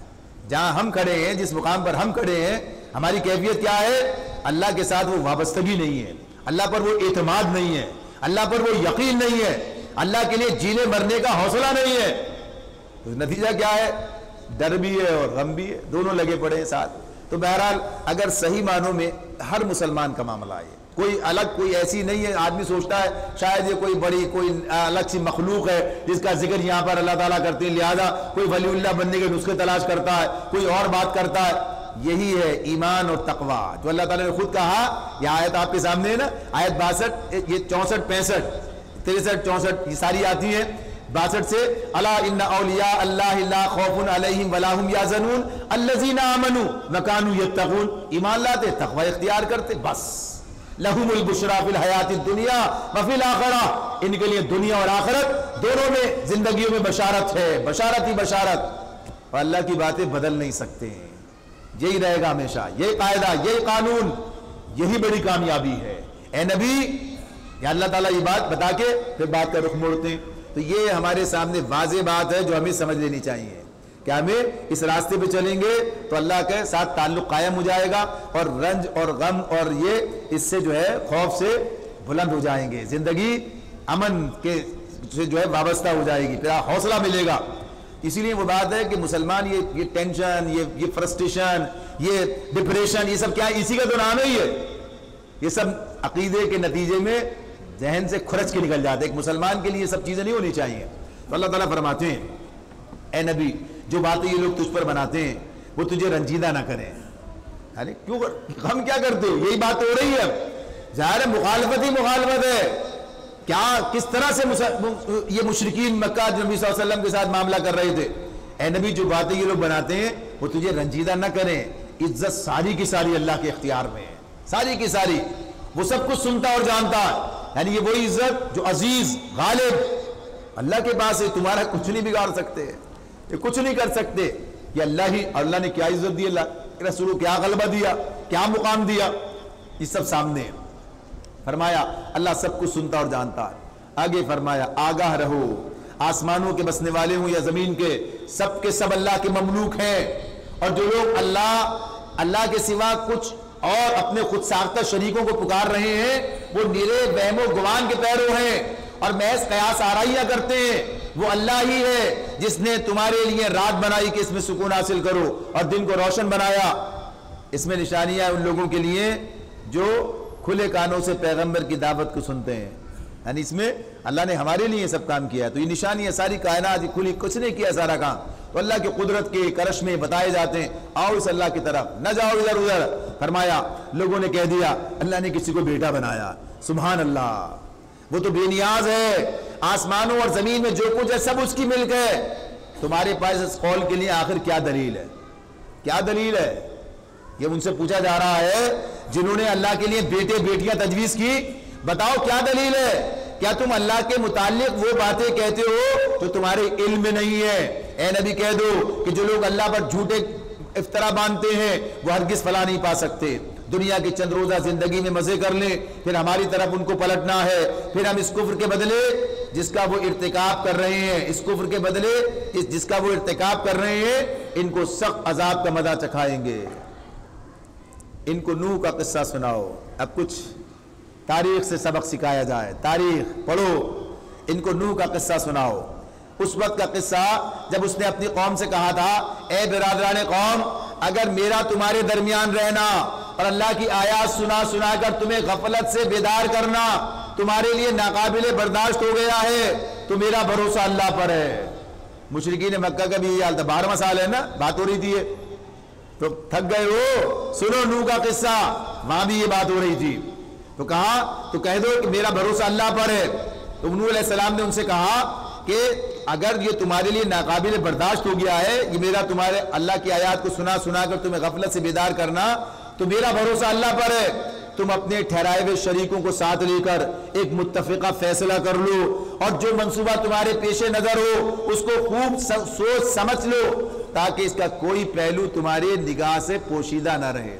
یعنی یہ نہیں کہ فوراً ایک دم کچھ کام کرنا، سوچ کے سمجھ کے غور کر کے ہر طرح جانچ کے اس کی نوک پلک سب دیکھ لو، پھر میرے خلاف اس کو عمل میں لے آؤ، پھر میرے خلاف اس کو عمل میں لے آؤ، اور مجھے ہرگز مہلت نہ دو، بتانے کی ضرورت بھی نہیں ہے، مجھے کوئی مہلت نہیں دو۔ تم نے میری نصیحت سے منہ موڑا تو میرا کیا نقصان کیا؟ میں تم سے کسی اجر کا طلبگار نہ تھا، میرا اجر تو اللہ کے ذمے ہے، اور مجھے حکم دیا گیا ہے کوئی مانے نہ مانے تم مسلم بنو۔ یہ جو چیلنج کیا یہ کیا تھا؟ یہ بھائی تم جو کر سکتے ہو کر لو، یعنی اس طریقے کون کہہ سکتا ہے؟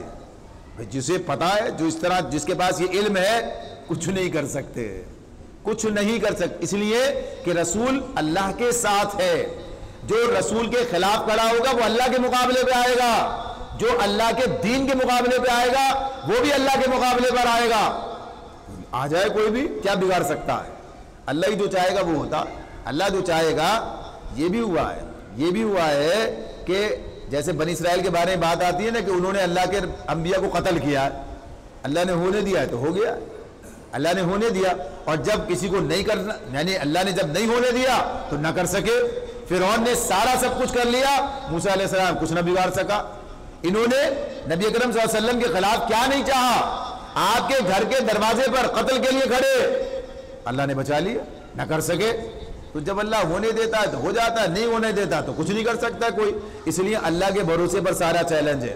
تو اللہ تعالیٰ فرما رہے ہیں انہوں نے اسے جھٹلایا، نتیجہ یہ ہوا کہ ہم نے اسے اور ان لوگوں کو جو اس کے ساتھ کشتی میں تھے بچا لیا اور انہی کو زمین میں جانشین بنایا اور ان سب لوگوں کو غرق کر دیا جنہوں نے ہماری آیات کو جھٹلایا تھا۔ بس دیکھ لو جنہیں متنبع کیا گیا تھا اور پھر بھی انہوں نے مان کر نہ دیا، ان کا کیا انجام ہوا۔ تو نوح کے قصے میں تمہارے لیے سبق ہے، سوچو، انہیں سنایا جا رہا تھا۔ پھر پھر نوح کے بعد ہم نے مختلف پیغمبروں کو ان کی قوموں کی طرف بھیجا اور وہ ان کے پاس کھلی کھلی نشانیاں لے کر آئے، مگر جس چیز کو انہوں نے پہلے جھٹلا دیا تھا اسے پھر مان کر نہ دیا۔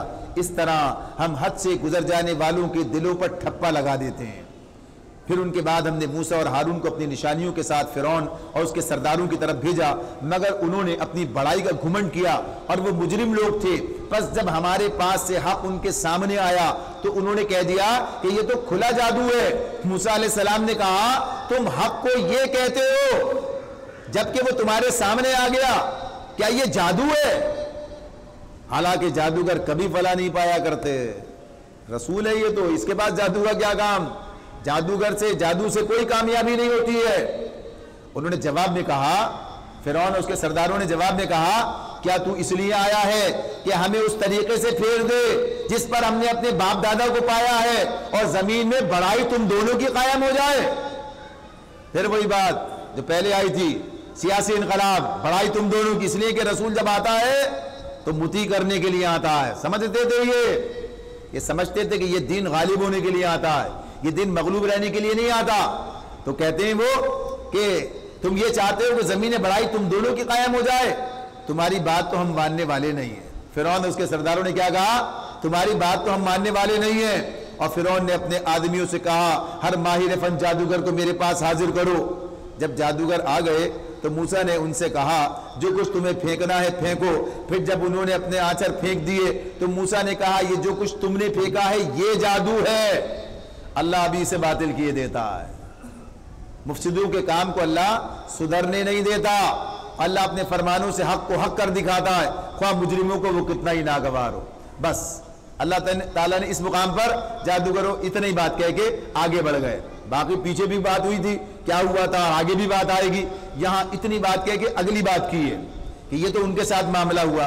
اب ذرا بنی اسرائیل کی بات اللہ بتا رہے ہیں، فرمایا پھر دیکھو کہ موسیٰ کو اس کی قوم میں سے چند نوجوانوں کے سوا کسی نے نہ مانا، چند نوجوانوں کے سوا کسی نے نہ مانا، فرعون کے ڈر سے اور خود اپنی قوم کے سربراہ لوگوں کے ڈر سے، یعنی جو ان کے قوم کے بڑے تھے، ان بڑوں کو خوف تھا کہ فرعون ان کو عذاب میں مبتلا کر دے گا۔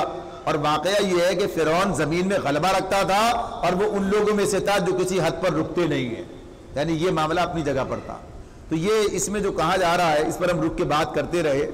دیکھیے یہ جو اللہ تعالیٰ نے اس میں جو کہا ہے ذریہ، لفظ استعمال ذریہ کہتے ہیں اولاد کے لیے، اس کے معنی اولاد، تو اولاد تو چھوٹی ہوتی ہے، باپ سے چھوٹی اولاد ہوتی ہے، تو اسی لیے نوجوان کیا، جب ترجمہ نوجوان کہا۔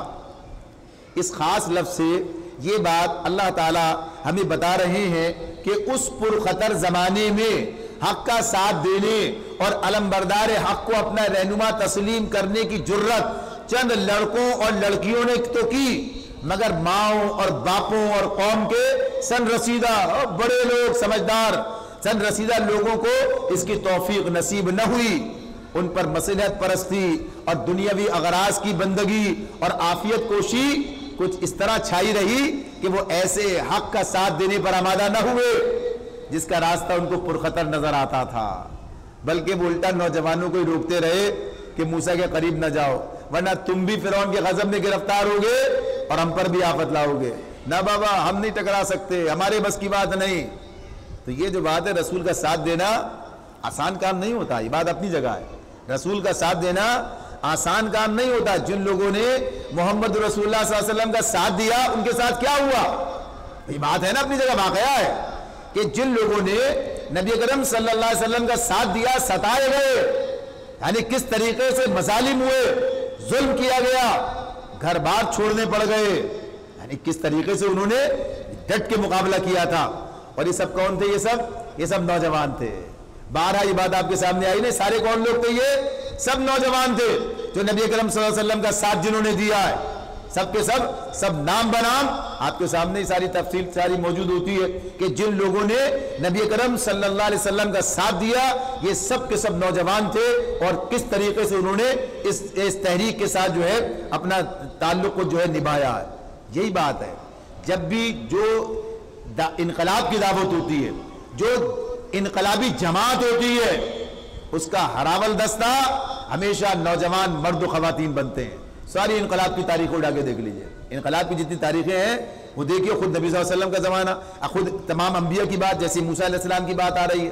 تو اسی لیے باطل نے بھی انہی کو ہدف بنا رکھا ہے. باطل نے بھی یہ نہیں نوجوان مرد اور خواتین کو ہدف بنا رکھا ہے. آج بھی نوجوان مرد و خواتین اس انقلاب اسلامی کا ہراول دستہ بنیں گے. ہر دور میں یہی ہوا ہے. لہذا ان جوانوں کو سمجھ لینا چاہیے. بڑا علامہ اقبال نے اس پہ بڑی باتیں کی ہیں. کہتے ہیں وہی جمع ہے قبیلے کی آنکھ کا تارا، وہی جمع ہے قبیلے کی آنکھ کا تارا، شباب جس کہے بیداب ضرب ہے کاری. یعنی کیسے بنے گے جوان؟ جن کی جوانی کو کوئی گہن نہیں لگے گا، فحاشی کا بے حیائی کا ضرب ہے کاری. اس معاملے میں یعنی اللہ کے راستے میں سب کچھ کرنے کے تیار ہیں. کہتے ہیں محبت مجھے ان جوانوں سے ہے ستاروں کو جو ڈالتے ہیں کمند.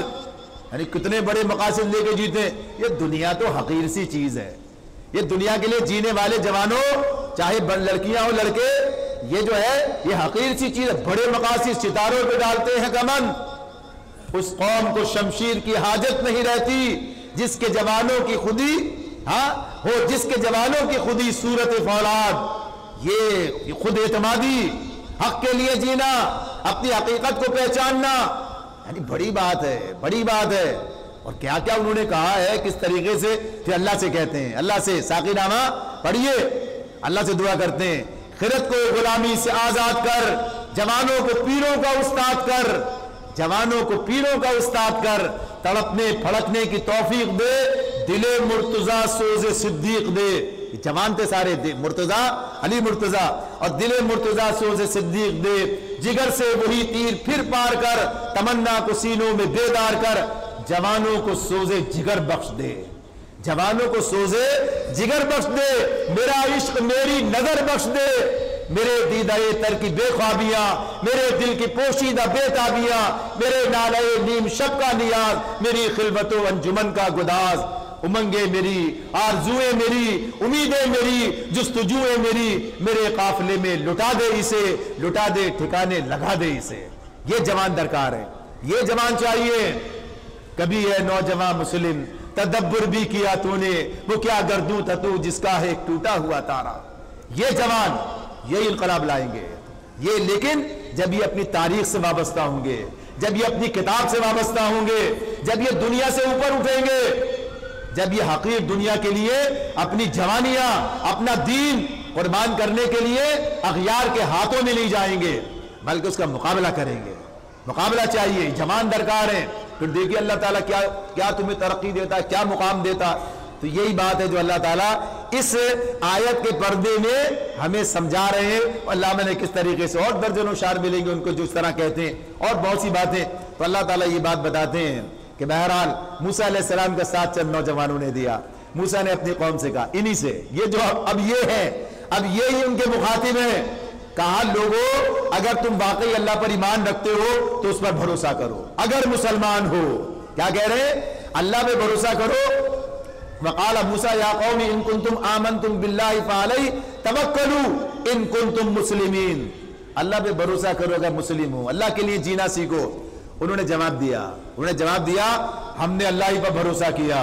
یعنی لبیک سعدیک، یعنی ساتھ تیار ہیں، ہم نے اللہ ہی پر بھروسہ کیا.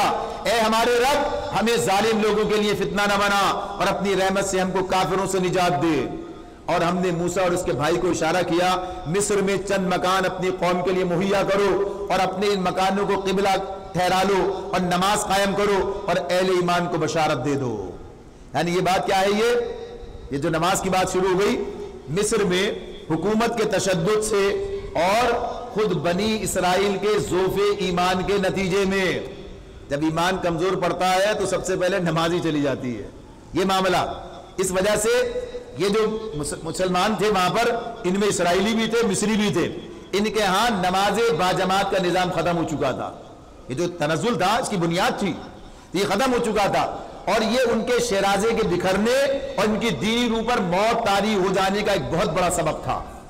اس لیے اللہ تعالیٰ نے موسیٰ علیہ السلام کو حکم دیا کہ اس نظام کو، یعنی باجماعت نماز کے نظام کو اثر نو قائم کریں، اور مصر میں چند مکان اس کام کے لیے مختص کر لیں. کہ وہاں اجتماعی نماز ادا کی جائے۔ ان مکانوں کو قبلہ ٹھہرانے کا مطلب یہ وہ قبلہ مرکز کی بنیاد پر، مرکز، ان مکانوں کو ساری قوم کے لیے مرکز اور مرجع ٹھہرایا جائے، اس کے بعد ہی نماز قائم کرنے کی بات کی۔ تو کیا مطلب ہے؟ متفرق طور پر اپنی جگہ نماز پڑھ لینے کے بجائے لوگ ان مقرر مقاموں پر جمع ہوں اور نماز پڑھیں۔ تو نماز جو ہے یہ بنیادی طور پر اجتماعیت اور مجتمع اور دینی روح کو پھر سے بیدار کرنا، تو یہ نماز کوئی معمولی چیز نہیں ہے۔ آج ہم نے نماز کی حفاظت نہیں کی ہے، اس کا وہ مقام نہیں اپنا موجود ہے اب ہمارے درمیان، تو اس لیے یہ ہمیں فائدہ بھی نہیں پہنچا پا رہی ہے، ورنہ یہی ہے جو مسلمانوں کو مجتمع کرتی اور اپنے مقصد سے وابستہ کرتی ہے۔ تو بہرحال اللہ تعالیٰ نے موسیٰ علیہ السلام کو یہ حکم دیا۔ موسیٰ نے دعا کی، اے میرے رب، اے ہمارے رب، تو نے فرعون اور اس کے سرداروں کو دنیا کی زندگی میں زینت اور اموال سے نواز رکھا ہے۔ اے رب، کیا یہ اس لیے ہے کہ وہ لوگوں کو تیری راہ سے بھٹکائیں؟ اے رب، ان کے مال غارت کر دے، ان کے دلوں پر ایسی مہر کر دے کہ ایمان نہ لائیں جب تک کہ دردناک عذاب نہ دیکھ لے۔ بد دعا یہ کب ہے؟ یہ اس وقت ہے جب بات حجت تمام ہو چکی ہے، حجت تمام ہو چکی ہے، اب اللہ کا عذاب ہی آنا ہے، یہ اس وقت کی بات ہو رہی ہے۔ اسی لیے اللہ تعالیٰ نے جواب دیا، تم دونوں کی دعا قبول کی گئی، ثابت قدم رہو اور لوگوں کے طریقے کی ہرگز پیروی نہ کرو جو علم نہیں رکھتے۔ پیچھے ہم نے پڑھا تھا نا، اللہ نے انہیں نشانیوں پہ نشانیاں دکھائیں، ہر بار نشانی، ہر بار دعا کراتے اور پھر جاتے، بالآخر آخری وقت میں یہ فیصلہ کر دیا گیا۔ تو رسول نے بھی جو اللہ نے چاہا وہی رسول نے دعا کی۔ اللہ تعالیٰ فرماتے ہیں، اور ہم بنی اسرائیل کو سمندر سے گزار لے گئے، پھر فرعون اور اس کے لشکر ظلم اور زیادتی کی غرض سے ان کے پیچھے چلے، حتیٰ کہ جب فرعون ڈوبنے لگا، تفصیل دوسرے مقام پر آتی ہے کہ کیا ہوا تھا، حتیٰ کہ جب فرعون ڈوبنے لگا تو بول اٹھا، میں نے مان لیا رب العالمین کو، خداوند حقیقی اس کے سوا کوئی نہیں جس پر بنی اسرائیل ایمان لائے، اور میں بھی سر اطاعت جھکا دینے والوں میں سے ہوں۔ کیا کہہ رہا ہے؟ جب ڈوبنے لگا، ڈوبتے ڈوبتے اب کہتا ہے، تو اللہ نے کیا جواب دیا ہے؟ آن، یعنی اللہ تعالیٰ کہتے ہیں اس اعتبار سے اب ایمان لاتا ہے، یعنی اب اس ایمان کا کیا فائدہ ہے؟ تو اس اللہ تعالیٰ کہتے ہیں کہ اب ایمان لانے کا کوئی فائدہ نہیں، حالانکہ اس سے پہلے تک تو نافرمانی کرتا رہا۔ آن وقد عصیت قبل وکنت من المفسدین، اب ایمان لاتا ہے حالانکہ اس سے پہلے تک تو نافرمانی کرتا رہا اور فساد کرنے والوں میں سے رہا۔ لہذا موت کو، عذاب کو دیکھ کر ایمان لانا نفع بخش نہیں ہے۔ یہ بات سورۃ الانعام میں بھی آئی تھی، بار بار آتی ہے۔ فرمایا، اللہ تعالیٰ نے کہا اب تو ہم صرف تیری لاشی کو بچائیں گے تاکہ تو بعد کی نسلوں کے لیے نشان عبرت بنے۔ اگرچہ بہت سے انسان ایسے ہیں جو ہماری نشانیوں سے غفلت برتتے ہیں، نشانیاں موجود ہوتی ہیں، لوگ اس سے سبق نہیں سیکھتے ہیں، اور اسے بھی کیا ہے پتہ چلتا ہے کہ وہ بھی عجائبات میں سے بچ جاتے ہیں دیکھنے کے لیے، عبرت کے لیے نہیں جاتے، اصل عبرت ہے جو پکڑنی چاہیے۔ تو اللہ تعالیٰ فرماتے ہیں بہت سے انسان ایسے ہیں جو ہماری نشانیوں سے غفلت برتتے ہیں۔ ہم نے بنی اسرائیل کو بہت اچھا ٹھکانہ دیا اور نہایت عمدہ وسائل زندگی انہیں عطا کیے، پھر انہوں نے باہم اختلاط نہیں کیا مگر اس وقت جب کہ علم ان کے پاس آ چکا تھا۔ یقیناً تیرا رب قیامت کے روز ان کے درمیان اس چیز کا فیصلہ کر دے گا جس میں وہ اختلاف کرتے رہے ہیں۔ اب اگر تجھے اس ہدایت کی طرف سے کچھ بھی شک ہو جو ہم نے تم پر نازل کی ہے تو ان لوگوں سے پوچھ لو جو پہلے سے کتاب پڑھ رہے ہیں، فی الواقع یہ تیرے پاس حق ہی آیا ہے تمہارے رب کی طرف سے، لہذا شک کرنے والوں میں سے نہ ہو اور ان لوگوں میں نہ شامل ہو جنہوں نے اللہ کی آیات کو جھٹلایا ہے، ورنہ تم نقصان اٹھانے والوں میں سے ہوگے۔ یہ بات اللہ کے رسول کو مخاطب کر کے انہیں سنائی جا رہی ہے، مخاطب کر کے کہ یہ جو ہے یہ حقیقت ہے، یہ ادھر کوئی شک نہیں ہے، یہ انہیں بتایا جا رہا ہے، یہ کہہ کے کہ سن لو، یہ بات کوئی شک کی بات نہیں ہے۔ فرمایا حقیقت یہ ہے کہ جن لوگوں پر تیرے رب کا قول راست آ گیا ان کے سامنے خواہ کوئی نشانی آ جائے وہ کبھی ایمان لا کر نہیں دیتے، یعنی جو اللہ نے قاعدہ قانون بنایا ہے وہ ان پر پورا اتر گیا، اس کے تحت ماں چلے گئے، نہیں مانا، انکار کرتے رہے، سننے سوچنے سمجھنے کے تیار نہیں ہے، تو پھر کیا ہے، پھر ابھی اللہ نے ان کے مہر کر دی، تو فرما دیا کہ ان کے سامنے خواہ کوئی نشانی آ جائے وہ کبھی ایمان نہیں لا کر نہیں دیتے جب تک کہ دردناک عذاب کو سامنے آتا نہ دیکھ لیں۔ پھر کیا کوئی ایسی مثال ہے کہ ایک بستی عذاب دیکھ کر ایمان لائی ہو اور اس کا ایمان اس کے لیے نفع بخش ہوا ہو؟ یونس کی قوم کے سوا اس کی کوئی نظیر نہیں. یعنی یونس علیہ السلام کی قوم واحد قوم ہے کہ جس کا معاملہ یہ ہوا کہ عذاب کا فیصلہ ہو جانے کے بعد عذاب کو دیکھ لیا انہوں نے، ان کے اوپر آ گیا اور اس کے بعد پھر عذاب ٹل گیا. تو یہ بات تو اللہ تعالیٰ فرماتے ہیں بس ایک ہی نظیر ہے. وہ قوم جب ایمان لے آئی تھی تو البتہ ہم نے اس پر سے دنیا کی زندگی میں رسوائی کا عذاب ٹال دیا تھا اور اس کو ایک مدت تک زندگی سے بہرمند ہونے کا موقع دیا تھا. تو یہ استثناء کیوں ملا اسے؟ تو اس کے بارے میں بات آگے آئے گی ہمارے سامنے، تفصیل سے آئے گی. یونس علیہ السلام کا مچھلی کے پیٹ میں جانا سب آئے گا سامنے. تو یہ بات بس اصلاً یہ ہے کہ اس معاملے میں کہا یہ جاتا ہے کہ اس مفسرین نے جو اس کی وجہ بیان کی ہے کہ یونس علیہ السلام عذاب کی اطلاع دینے کے بعد اللہ تعالیٰ کی اجازت کے بغیر اپنا مستقر چھوڑ کے چلے گئے تھے. اس لیے جب آثار عذاب کو دیکھ کر عاشوریوں نے توبہ و استغفار شروع کی تو اللہ نے انہیں معاف کر دیا. یعنی ذرا بھی گنجائش کا تھا تو اللہ نے گنجائش دی، موقع دیا، اس لیے کہ رسول وہاں سے پہلے جا چکے تھے اس بنیاد پر. تو اللہ تعالیٰ یہ بات بتا دیتے ہیں. تو بہرحال اس اعتبار سے یونس علیہ السلام کی قوم کا ذکر کیا، فرمایا اگر تیرے رب کی مشیت یہ ہوتی کہ زمین میں سب مومن و فرما بردار ہی ہوں تو سارے اہل زمین ایمان لے آئے ہوتے. یعنی اللہ نے تو آزاد چھوڑا ہے، مرضی ہے. تو کہا پھر کیا تم لوگوں کو مجبور کرو گے کہ وہ مومن ہو جائیں؟ کوئی متنفس اللہ کے اذن کے بغیر ایمان نہیں لا سکتا. اللہ کا طریقہ یہ ہے کہ جو لوگ عقل سے کام نہیں لیتے وہ ان پر گندگی ڈال دیتا ہے. کیا چیز چاہیے؟ وَيَجْعَلُ الرِّجْسَ عَلَى الَّذِينَ لَا يَعْقِلُونَ. عقل کو جو ہے اپیل کرتے ہیں، بتاتے ہیں سوچو غور کرو. جب عقل پہ پردے پڑ جائیں تعصب کے، ضد کے، ہٹ دھرمی کے، آبا پرستی کے، اور آدمی سننا نہ چاہے تو پھر شرک کی گندگی. یہ کون سی گندگی ہے؟ یہ گمراہی کی گندگی. یہ اللہ ان پہ ڈال دیتا. ان سے کہو زمین اور آسمانوں میں جو کچھ ہے اسے آنکھیں کھول کر دیکھو، اور جو لوگ ایمان لانا ہی نہیں چاہتے ان کے لیے نشانیاں اور تنبیہیں آخر کیا مفید ہو سکتی ہیں. اب یہ لوگ اس کے سوا اور کس چیز کے منتظر ہیں کہ وہی برے دن دیکھیں جو ان سے پہلے گزرے ہوئے لوگ دیکھ چکے ہیں. ان سے کہو اچھا انتظار کرو، میں بھی تمہارے ساتھ انتظار کرتا ہوں. ہم اپنے رسول، جب کبھی عذاب کا معاملہ آتا ہے ایسا وقت، تو ہم اپنے رسولوں کو اور ان لوگوں کو بچا لیا کرتے ہیں جو ایمان لائے ہوں. ہمارا یہی طریقہ ہے، ہم پر یہ حق ہے. اللہ تعالیٰ کہہ رہے ہیں ہم پر یہ حق ہے کہ ہم مومنوں کو بچا لیں.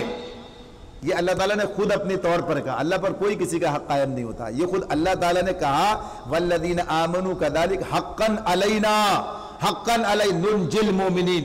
تو اللہ نے خود اپنی ذمہ داری لی ہے. اللہ تعالیٰ کہتے ہیں مومنوں کو بچا لیتے ہیں. اے نبی کہہ دو کہ لوگو اگر تم ابھی تک میرے دین کے متعلق کسی شک میں ہو تو سن لو کہ تم اللہ کے سوا جن کی بندگی کرتے ہو میں ان کی بندگی نہیں کرتا، بلکہ صرف اس اللہ کی بندگی کرتا ہوں جس کے قبضے میں تمہاری موت ہے.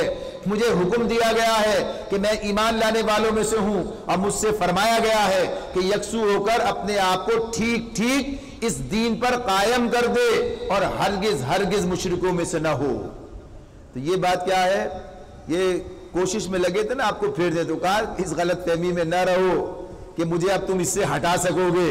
اب اس دین پر قائم ہو جانے کے بعد اب اس سے پھرنے کا کوئی تصور نہیں ہے اہل ایمان کا. تو اللہ تعالیٰ فرماتے ہیں تو اور اللہ کو چھوڑ کر کسی ایسی ہستی کو نہ پکار جو تجھے نہ فائدہ پہنچا سکتی ہے نہ نقصان. اگر ایسا کرو گے تو ظالموں میں سے ہوگے. اگر اللہ تمہیں کسی مصیبت میں ڈالے تو خود اس کے سوا کوئی نہیں جو اس مصیبت کو ٹال دے، اور اگر وہ تمہارے حق میں کسی بھلائی کا ارادہ کرے تو اللہ کے فضل کو پھیرنے والا بھی کوئی نہیں. وہی بات جو سورۃ الانعام میں پڑھی تھی، کوئی بندش نہیں، کوئی رکاوٹ کوئی نہیں ڈال سکتا. اے اللہ کسی کو کچھ دینا چاہے، فرمایا اور اگر وہ تیرے حق میں کسی بھلائی کا ارادہ کرے تو اس کے فضل کو پھیرنے والا بھی کوئی نہیں. وہ اپنے بندوں میں سے جس کو چاہتا ہے اپنے فضل سے نوازتا ہے، اور وہ درگزر کرنے والا اور رحم فرمانے والا ہے. اے نبی کہہ دو کہ لوگوں تمہارے پاس تمہارے رب کی طرف سے حق آ چکا ہے. اب جو سیدھی راہ اختیار کرے اس کی راست روی اس کے اپنے لیے مفید ہے، اور جو گمراہ رہے اس کی گمراہی اسی کے لیے تباہ کن ہے. اور میں تمہارے پر کوئی حوالہ دار نہیں بنایا، کوئی مجھے تھانے دار نہیں بنایا ہے اللہ تعالیٰ نے. اور اے نبی تم اس ہدایت کی پیروی کیے جاؤ جو تمہاری طرف بذریعہ وحی بھیجی جا رہی ہے، اور صبر کرو یہاں تک کہ اللہ فیصلہ کر دے، اور وہی بہترین فیصلہ کرنے والا ہے. یعنی ان کے خلاف فیصلہ ہوگا یا یہ اللہ تعالیٰ ان کو ایمان کی توفیق دے، جو بھی اللہ کا فیصلہ ہے۔ بہرحال اپنا کام کرو اور اللہ کے ساتھ وابستہ رہو۔ سورہ یونس مکمل ہوئی، اس کے بعد سورہ ہود ہے۔ سورہ ہود بھی اسی سورہ یونس کے زمانے میں، یعنی اسی دور کے اندر نازل ہوئی۔ یہ ساری صورتیں جو ہیں یہ سب اس میں تنبیہات ہیں اور توجہ دلائی گئی ہے عذاب سے، پچھلی قوموں کے عذاب سے ان کی مثال دے کر ڈرایا گیا ہے کہ تم اگر اسی راستے پہ چلے تو کہیں ایسا نہ ہو کہ اس عذاب کا شکار ہو جاؤ۔ اسی لیے نبی کرم صلی اللہ علیہ وسلم اس صورت کے حوالے سے کہتے تھے اس نے اتنا فکر مند کر دیا ہے کہ گویا اس فکر مندی کے اندر بڑھاپے نے آ لیا ہے۔ تو یہ اس سورہ ہود کے مضمون کی بات، تو اس میں بھی اسی طرح سے وہ ساری باتیں سامنے آئیں گی جو سورہ ہود میں آئی ہیں۔ اللہ کے نام سے جو بھی انتہا مہربان اور رحم فرمانے والا ہے۔ الف لام را فرمان ہے جس کی آیتیں پختہ اور مفصل ارشاد ہوئی ہیں۔ سورہ یونس کا آغاز بھی کتاب کی تعارف سے ہوا تھا، اس کا بھی اسی طرح ہے۔ فرمایا یہ ایک دانا اور باخبر ہستی کی طرف سے کہ تم نہ بندگی کرو مگر صرف اللہ کی، میں اس کی طرف سے تم کو خبردار کرنے والا بھی ہوں اور بشارت دینے والا بھی، اور یہ کہ تم اپنے رب سے معافی چاہو اور اس کی طرف پلٹ آؤ تو وہ ایک مدت خاص تک تم کو اچھا سامان زندگی دے گا۔ وَأَنِ اسْتَغْفِرُوا رَبَّكُمْ ثُمَّ تُوبُوا إِلَيْهِ يُمَتِّعْكُمْ مَتَاعًا حَسَنًا إِلَىٰ أَجَلٍ مُّسَمًّى۔ یہ اللہ تعالیٰ اپنے رسول کے ذریعے یہ بات بتا رہا ہے۔ اس وقت بھی ہمیشہ کے لیے بات ہے، یہ ایسا نہیں بس اس وقت تک کے لیے تھی۔ کیا چیز ہے؟ پلٹنا کیا؟ معصیت سے اطاعت کی طرف پلٹنا، نافرمانی سے فرما برداری کی طرف پلٹنا، چھوڑ رکھا ہے پکڑنا، قرآن کو نافذ و قائم کرنا، یہ سب باتیں۔ شریعت کو پامال نہیں کرو، شریعت کو نافذ کرو، ساری چیزیں کرو گے تو کیا ہوگا؟ اللہ تعالیٰ تمہیں اچھا سامان زندگی دے گا۔ اپنی زندگی میں کرو گے تو زندگی میں فائدہ اٹھاؤ گے، لیکن وہ محدود ہوگا۔ جو اجتماعی فائدے وہ اجتماعی جد و جہد کے نتیجے میں آتے ہیں، اور جو انفرادی فائدے وہ انفرادی جد و جہد سے ملتے ہیں۔ تو انفرادی زندگی میں بھی اللہ امن اور اطمینان عطا کر دے گا، یعنی یہ جو کچھ اللہ تعالیٰ تمہیں دے گا۔ تو بہرحال یہی بتایا کہ اس طرف پلٹ آؤ، اور ہر صاحب فضل کو اس کا فضل عطا کرے گا، یعنی جو شخص اخلاق و اعمال میں جتنا آگے بڑھے گا اللہ اتنی ترقی دے گا۔ فرمایا لیکن اگر تم منہ پھیرتے ہو تو میں تمہارے حق میں ایک بڑے ہولناک دن کے عذاب سے ڈرتا ہوں۔ تم سب کو اللہ کی طرف پلٹنا ہے اور وہ سب کچھ کر سکتا ہے، یعنی اس کے لیے کوئی چیز ناممکن مشکل نہیں ہے، عذاب لانا وہ بھی مشکل نہیں ہے، اور اگر تم اللہ کی طرف پلٹ آؤ تو نوازنا بھی مشکل نہیں ہے۔ فرمایا دیکھو یہ لوگ اپنے سینوں کو موڑتے ہیں تاکہ اس سے چھپ جائیں، رسول کو آتا دیکھتے تو ادھر ادھر ہو جاتے ہیں۔ اب آئے گئے دیکھو اب یہ آ رہے ہیں، اب بھی آدمی ہوتا ہے نا یہ مولوی سے آگے، اب دیکھو اب جو ہے بھائی جلدی سے یہاں سے نکلو فٹافٹ، اب ان کی تقریر شروع ہو جائے گی، اب ان کی تبلیغ شروع ہو جائے گی، اب ان کی باتیں، یعنی لوگ جو ہے سننا نہیں چاہتے تو ایسی۔ تو یہ ان کا حال تھا مشرکین مکہ کا، نبی صلی اللہ علیہ وسلم کو دیکھ کے ادھر ادھر نکلنے کے چکر میں رہتے۔ تو اللہ تعالیٰ فرما رہے ہیں دیکھو یہ لوگ اپنے سینوں کو موڑتے ہیں تاکہ اس سے چھپ جائیں، خبردار جب یہ کپڑوں سے اپنے آپ کو ڈھانپتے ہیں اللہ ان کے چھپے کو بھی جانتا ہے کھلے کو بھی، وہ تو ان بھیدوں سے بھی واقف ہے جو سینوں میں ہے۔ زمین پر چلنے والا کوئی جاندار ایسا نہیں جس کا رزق اللہ کے ذمے نہ ہو اور جس کے متعلق وہ نہ جانتا ہو کہ کہاں وہ رہتا ہے اور کہاں وہ سونپا جاتا ہے، سب کچھ ایک صاف دفتر میں درج ہے۔ یعنی جو رزق اللہ نے کہا نا وَمَا مِن دَابَّةٍ فِي الْأَرْضِ إِلَّا عَلَى اللَّهِ رِزْقُهَا، جب سارے دابہ سب جانتا ہے اللہ کے ذمے تو اللہ کو علم ہوگا تبھی تو رزق پہنچے گا۔ زمین کے تاریک تہوں کے اندر کوئی ہے دانا، کوئی معاملہ جو بتایا تھا علم کی بات اسی اعتبار سے، اور کون کہاں ہے، آج آپ یہاں ہیں کل کہاں ہے، رزق آپ کے ساتھ جہاں ہے وہی رزق موجود ہے، اللہ تعالیٰ سارا انتظام کرتا ہے۔ فرمایا اور وہی ہے جس نے آسمانوں اور زمین کو 6 دنوں میں پیدا کیا جبکہ اس سے پہلے اس کا عرش پانی پر تھا تاکہ تم کو آزما کر دیکھے تم میں کون بہتر عمل کرنے والا ہے۔ اب اگر اے نبی تم کہتے ہو کہ لوگوں مرنے کے بعد تم دوبارہ اٹھائے جاؤ گے تو منکرین فوراً بول اٹھتے ہیں کہ یہ تو سری جادوگری ہے۔ تو کہتے ہیں جادوگری کی سی بات ہے، دوبارہ کوئی پیدا ہو سکتا ہے مر کے ہزاروں سال کے بعد، یہ تو کوئی جادو کی سی بات ہے، اس طرح کی بات ہے۔ تو کہ اللہ تعالیٰ فرماتے ہیں اور اگر ہمیں خاص مدت تک ان کی سزا کو ٹالتے ہیں تو وہ کہنے لگتے ہیں کہ آخر کس چیز نے اسے روک رکھا ہے۔ سنو جس روز اس سزا کا وقت آ گیا تو وہ کسی کے پھیرے نہ پھر سکے گا اور وہی چیز ان کو آ گھیرے گی جس کا وہ مذاق اڑا رہے ہیں۔ اگر کبھی ہم انسان کو اپنی رحمت سے نوازنے کے بعد پھر اس سے محروم کر دیتے ہیں تو مایوس ہونے لگتا اور ناشکری کرنے لگتا، اور اگر اس مصیبت کے بعد جو اس پر آئی تھی ہم اسے نعمت کا مزہ چکاتے ہیں تو کہتا ہے میرے تو سارے دل اندر پار ہو گئے، پھر وہ پھولا نہیں سماتا اور اکڑنے لگتا ہے۔ اس عیب سے پاک اگر کوئی ہے تو بس وہ لوگ جو صبر کرنے والے اور نیکوکار ہیں، اور وہی ہیں جن کے لیے درگزر بھی ہے اور بڑا اجر بھی۔ یعنی اچھے اور برے حالات جو ہیں یہ نہ تو مایوس ہونے کے لیے ہوتے ہیں نہ اکڑنے کے لیے ہوتے ہیں۔ تو اصل مومن جو ہے انہیں یہی پتا ہے۔ یہ آگے سورہ انبیاء آج پڑھی گئی تھی، اس میں بھی آیا تھا وَنَبْلُوكُمْ بِالشَّرِّ وَالْخَيْرِ فِتْنَةً، اچھے برے حالات میں مبتلا کر کے ہم تمہاری آزمائش کرتے ہیں۔ یہ آزمائش سمجھ لیتے ہیں، برے حالات ہیں تب بھی صبر کرتے ہیں، ڈٹے رہتے ہیں، جمے رہتے ہیں، اچھے حالات فراوانی آ گئی تب بھی جو اس کا تقاضا ہے اس پر رکے رہتے ہیں۔ تو یہ جو اہل ایمان کی بات ہے تو اللہ یہ بتا رہے ہیں، فرمایا ان کے لیے درگزر بھی ہے بڑا اجر بھی۔ اور اے پیغمبر کہیں ایسا نہ ہو کہ تم ان چیزوں میں سے کسی چیز کو بیان کرنے سے چھوڑ دو تو تمہاری طرف وحی کی جا رہی ہے، اور اس بات پر دل تنگ ہو کہ وہ کہیں گے اس شخص پر کوئی خزانہ کیوں نہ اتارا گیا، یا یہ کہ اس کے ساتھ کوئی فرشتہ کیوں نہ آیا۔ تم تو محض خبردار کرنے والے ہو، آگے ہر چیز کا حوالہ دار اللہ ہے۔ تنگ کرتے تھے، زج کرتے تھے سارا، یعنی نبی صلی اللہ علیہ وسلم سے اس طرح کے معاملات، اللہ تعالیٰ حوصلہ دلا رہے ہیں، فکر نہ کرو، پریشان مت ہو، اپنا کام کیے جاؤ، سناتے رہو، ہم نبٹ لیں گے۔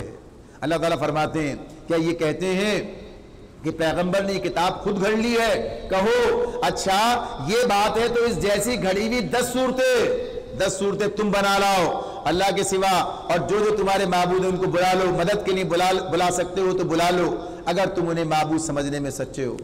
اس میں 10 صورتیں، سورہ یونس میں 1 صورت، تو اس کا مطلب پہلے یہ نازل ہوئی بعد میں وہ نازل ہوئی، تو پہلے کا 10 بنا لاؤ، 10 نہیں چلو 1 بنا لاؤ، تو اس ترتیب سے پتہ چلتا ہے اس طرح کہ وہ بعد میں آئی۔ تو اللہ تعالیٰ فرماتے ہیں اب اگر وہ تمہارے معبود تمہاری مدد کو نہیں پہنچتے تو جان لو کہ یہ اللہ کے علم سے نازل ہوئی ہے یہ کتاب، اور یہ کہ اللہ کے سوا کوئی حقیقی معبود نہیں۔ پھر کیا تم اس امر حقیقت کے آگے سر تسلیم خم کرتے ہو؟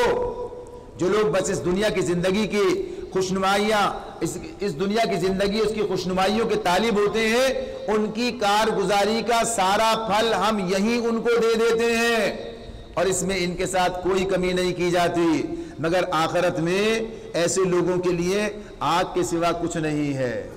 یہ آج جو دنیا ملدین کی، کافروں کی، مشرکوں کی جو ترقی دیکھتے ہیں، ہو کتنی ترقی، کیا حالت ہے ایسا، تو اللہ تعالیٰ بتا رہے ہیں دنیا کے لیے کام کر رہے ہیں، دنیا میں سب دیں گے، روکیں گے نہیں، مگر آخرت میں کچھ نہیں سوائے آگ کے۔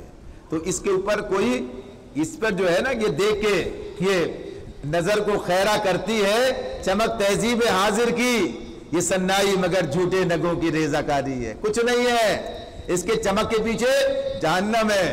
تو یہ بات اللہ تعالیٰ بتا رہے ہیں دنیا میں دیتے ہیں، اگر آخرت میں آگ ہے، فرمایا وہاں معلوم ہو جائے گا کہ جو کچھ انہوں نے دنیا میں بنایا وہ سب ملیا میٹ ہو گیا، اب ان کا سارا کیا دھرا محض باطل ہے، ساری ترقی، سارا سب کچھ سب ختم۔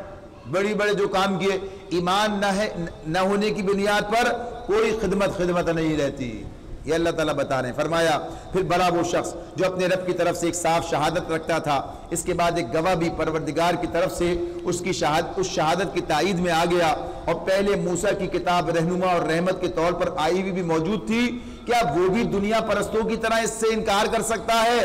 ایسے لوگ تو اس پر ایمان ہی لائیں گے، اور انسانی گروہ میں سے جو کوئی اس کا انکار کرے تو اس کے لیے جس جگہ کا وعدہ ہے وہ دوزخ ہے۔ بس اے پیغمبر تم اس چیز کی طرف سے کسی شک میں نہ پڑنا، یہ حق ہے تمہارے رب کی طرف سے، مگر اکثر لوگ نہیں مانتے۔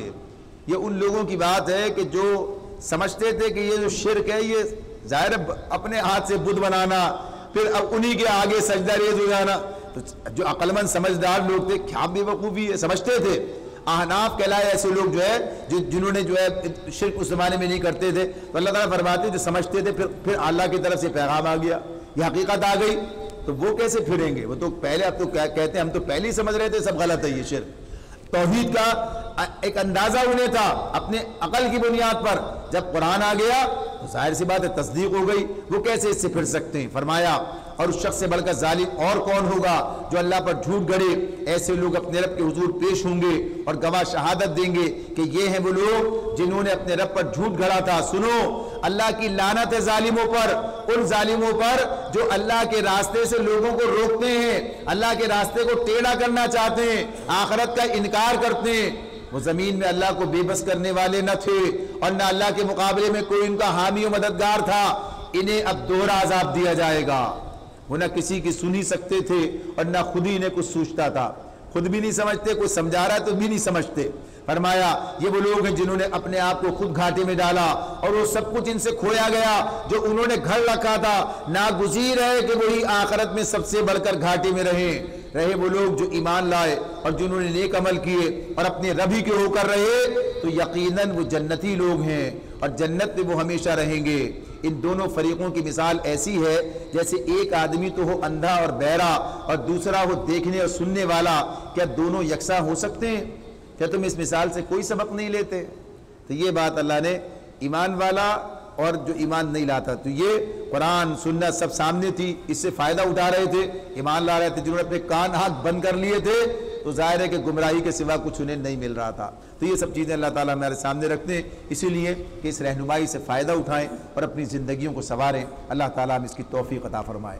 الحمدللہ رب العالمین والعاقبۃ للمتقین والصلاة والسلام علی رسولہ النبی الکریم۔ اللہم اعنا علی ذکرک وشکرک وحسن عبادتک۔ اللہم انا نسألک العفو والعافیہ والمعافاة الدائمة فی الدین والدنیا والآخرہ والفوز بالجنة والنجاة من النار۔ رب اغفر وارحم وانت خیر الراحمین۔ یا اللہ فلسطین کے مسلمانوں کی مدد فرما، ظلم کا خاتمہ فرما دے، ظالموں کی سرکوبی فرما دے، امت کے اندر بیداری عطا فرما دے۔ یا اللہ ہمیں اپنی ذمہ داریوں کو سمجھنے اور ادا کرنے کی توفیق عطا فرما دے۔ یا اللہ راہ راست عطا فرما دے۔ یا اللہ رحم و کرم بخشش اور عافیت کا معاملہ فرما دے۔ یا اللہ ہماری اس حاضری کو قبول فرما لے، ہمیں یا اللہ وہ طاقت، وہ توانائی، وہ حوصلہ عطا فرما۔ یا اللہ تیرے بتائے ہوئے راستے پر یا اللہ اس طرح چلے جس طرح تو پسند کرتا ہے۔ یا اللہ ہم سب کو اپنی ذمہ داریاں سمجھنے ادا کرنے والا بنا دے، رحم و کرم بخشش اور عافیت کا معاملہ فرما دے، مسائل، مشکلات، پریشانیاں، مصائب، امراض سب کا خاتمہ فرما دے۔ یا اللہ جو لوگ بیمار ہیں سب کو صحت کاملہ اور عاجلہ عطا فرما۔ پاس شہزاد کی پھوپھی کی ان کو صحت کاملہ عطا فرما۔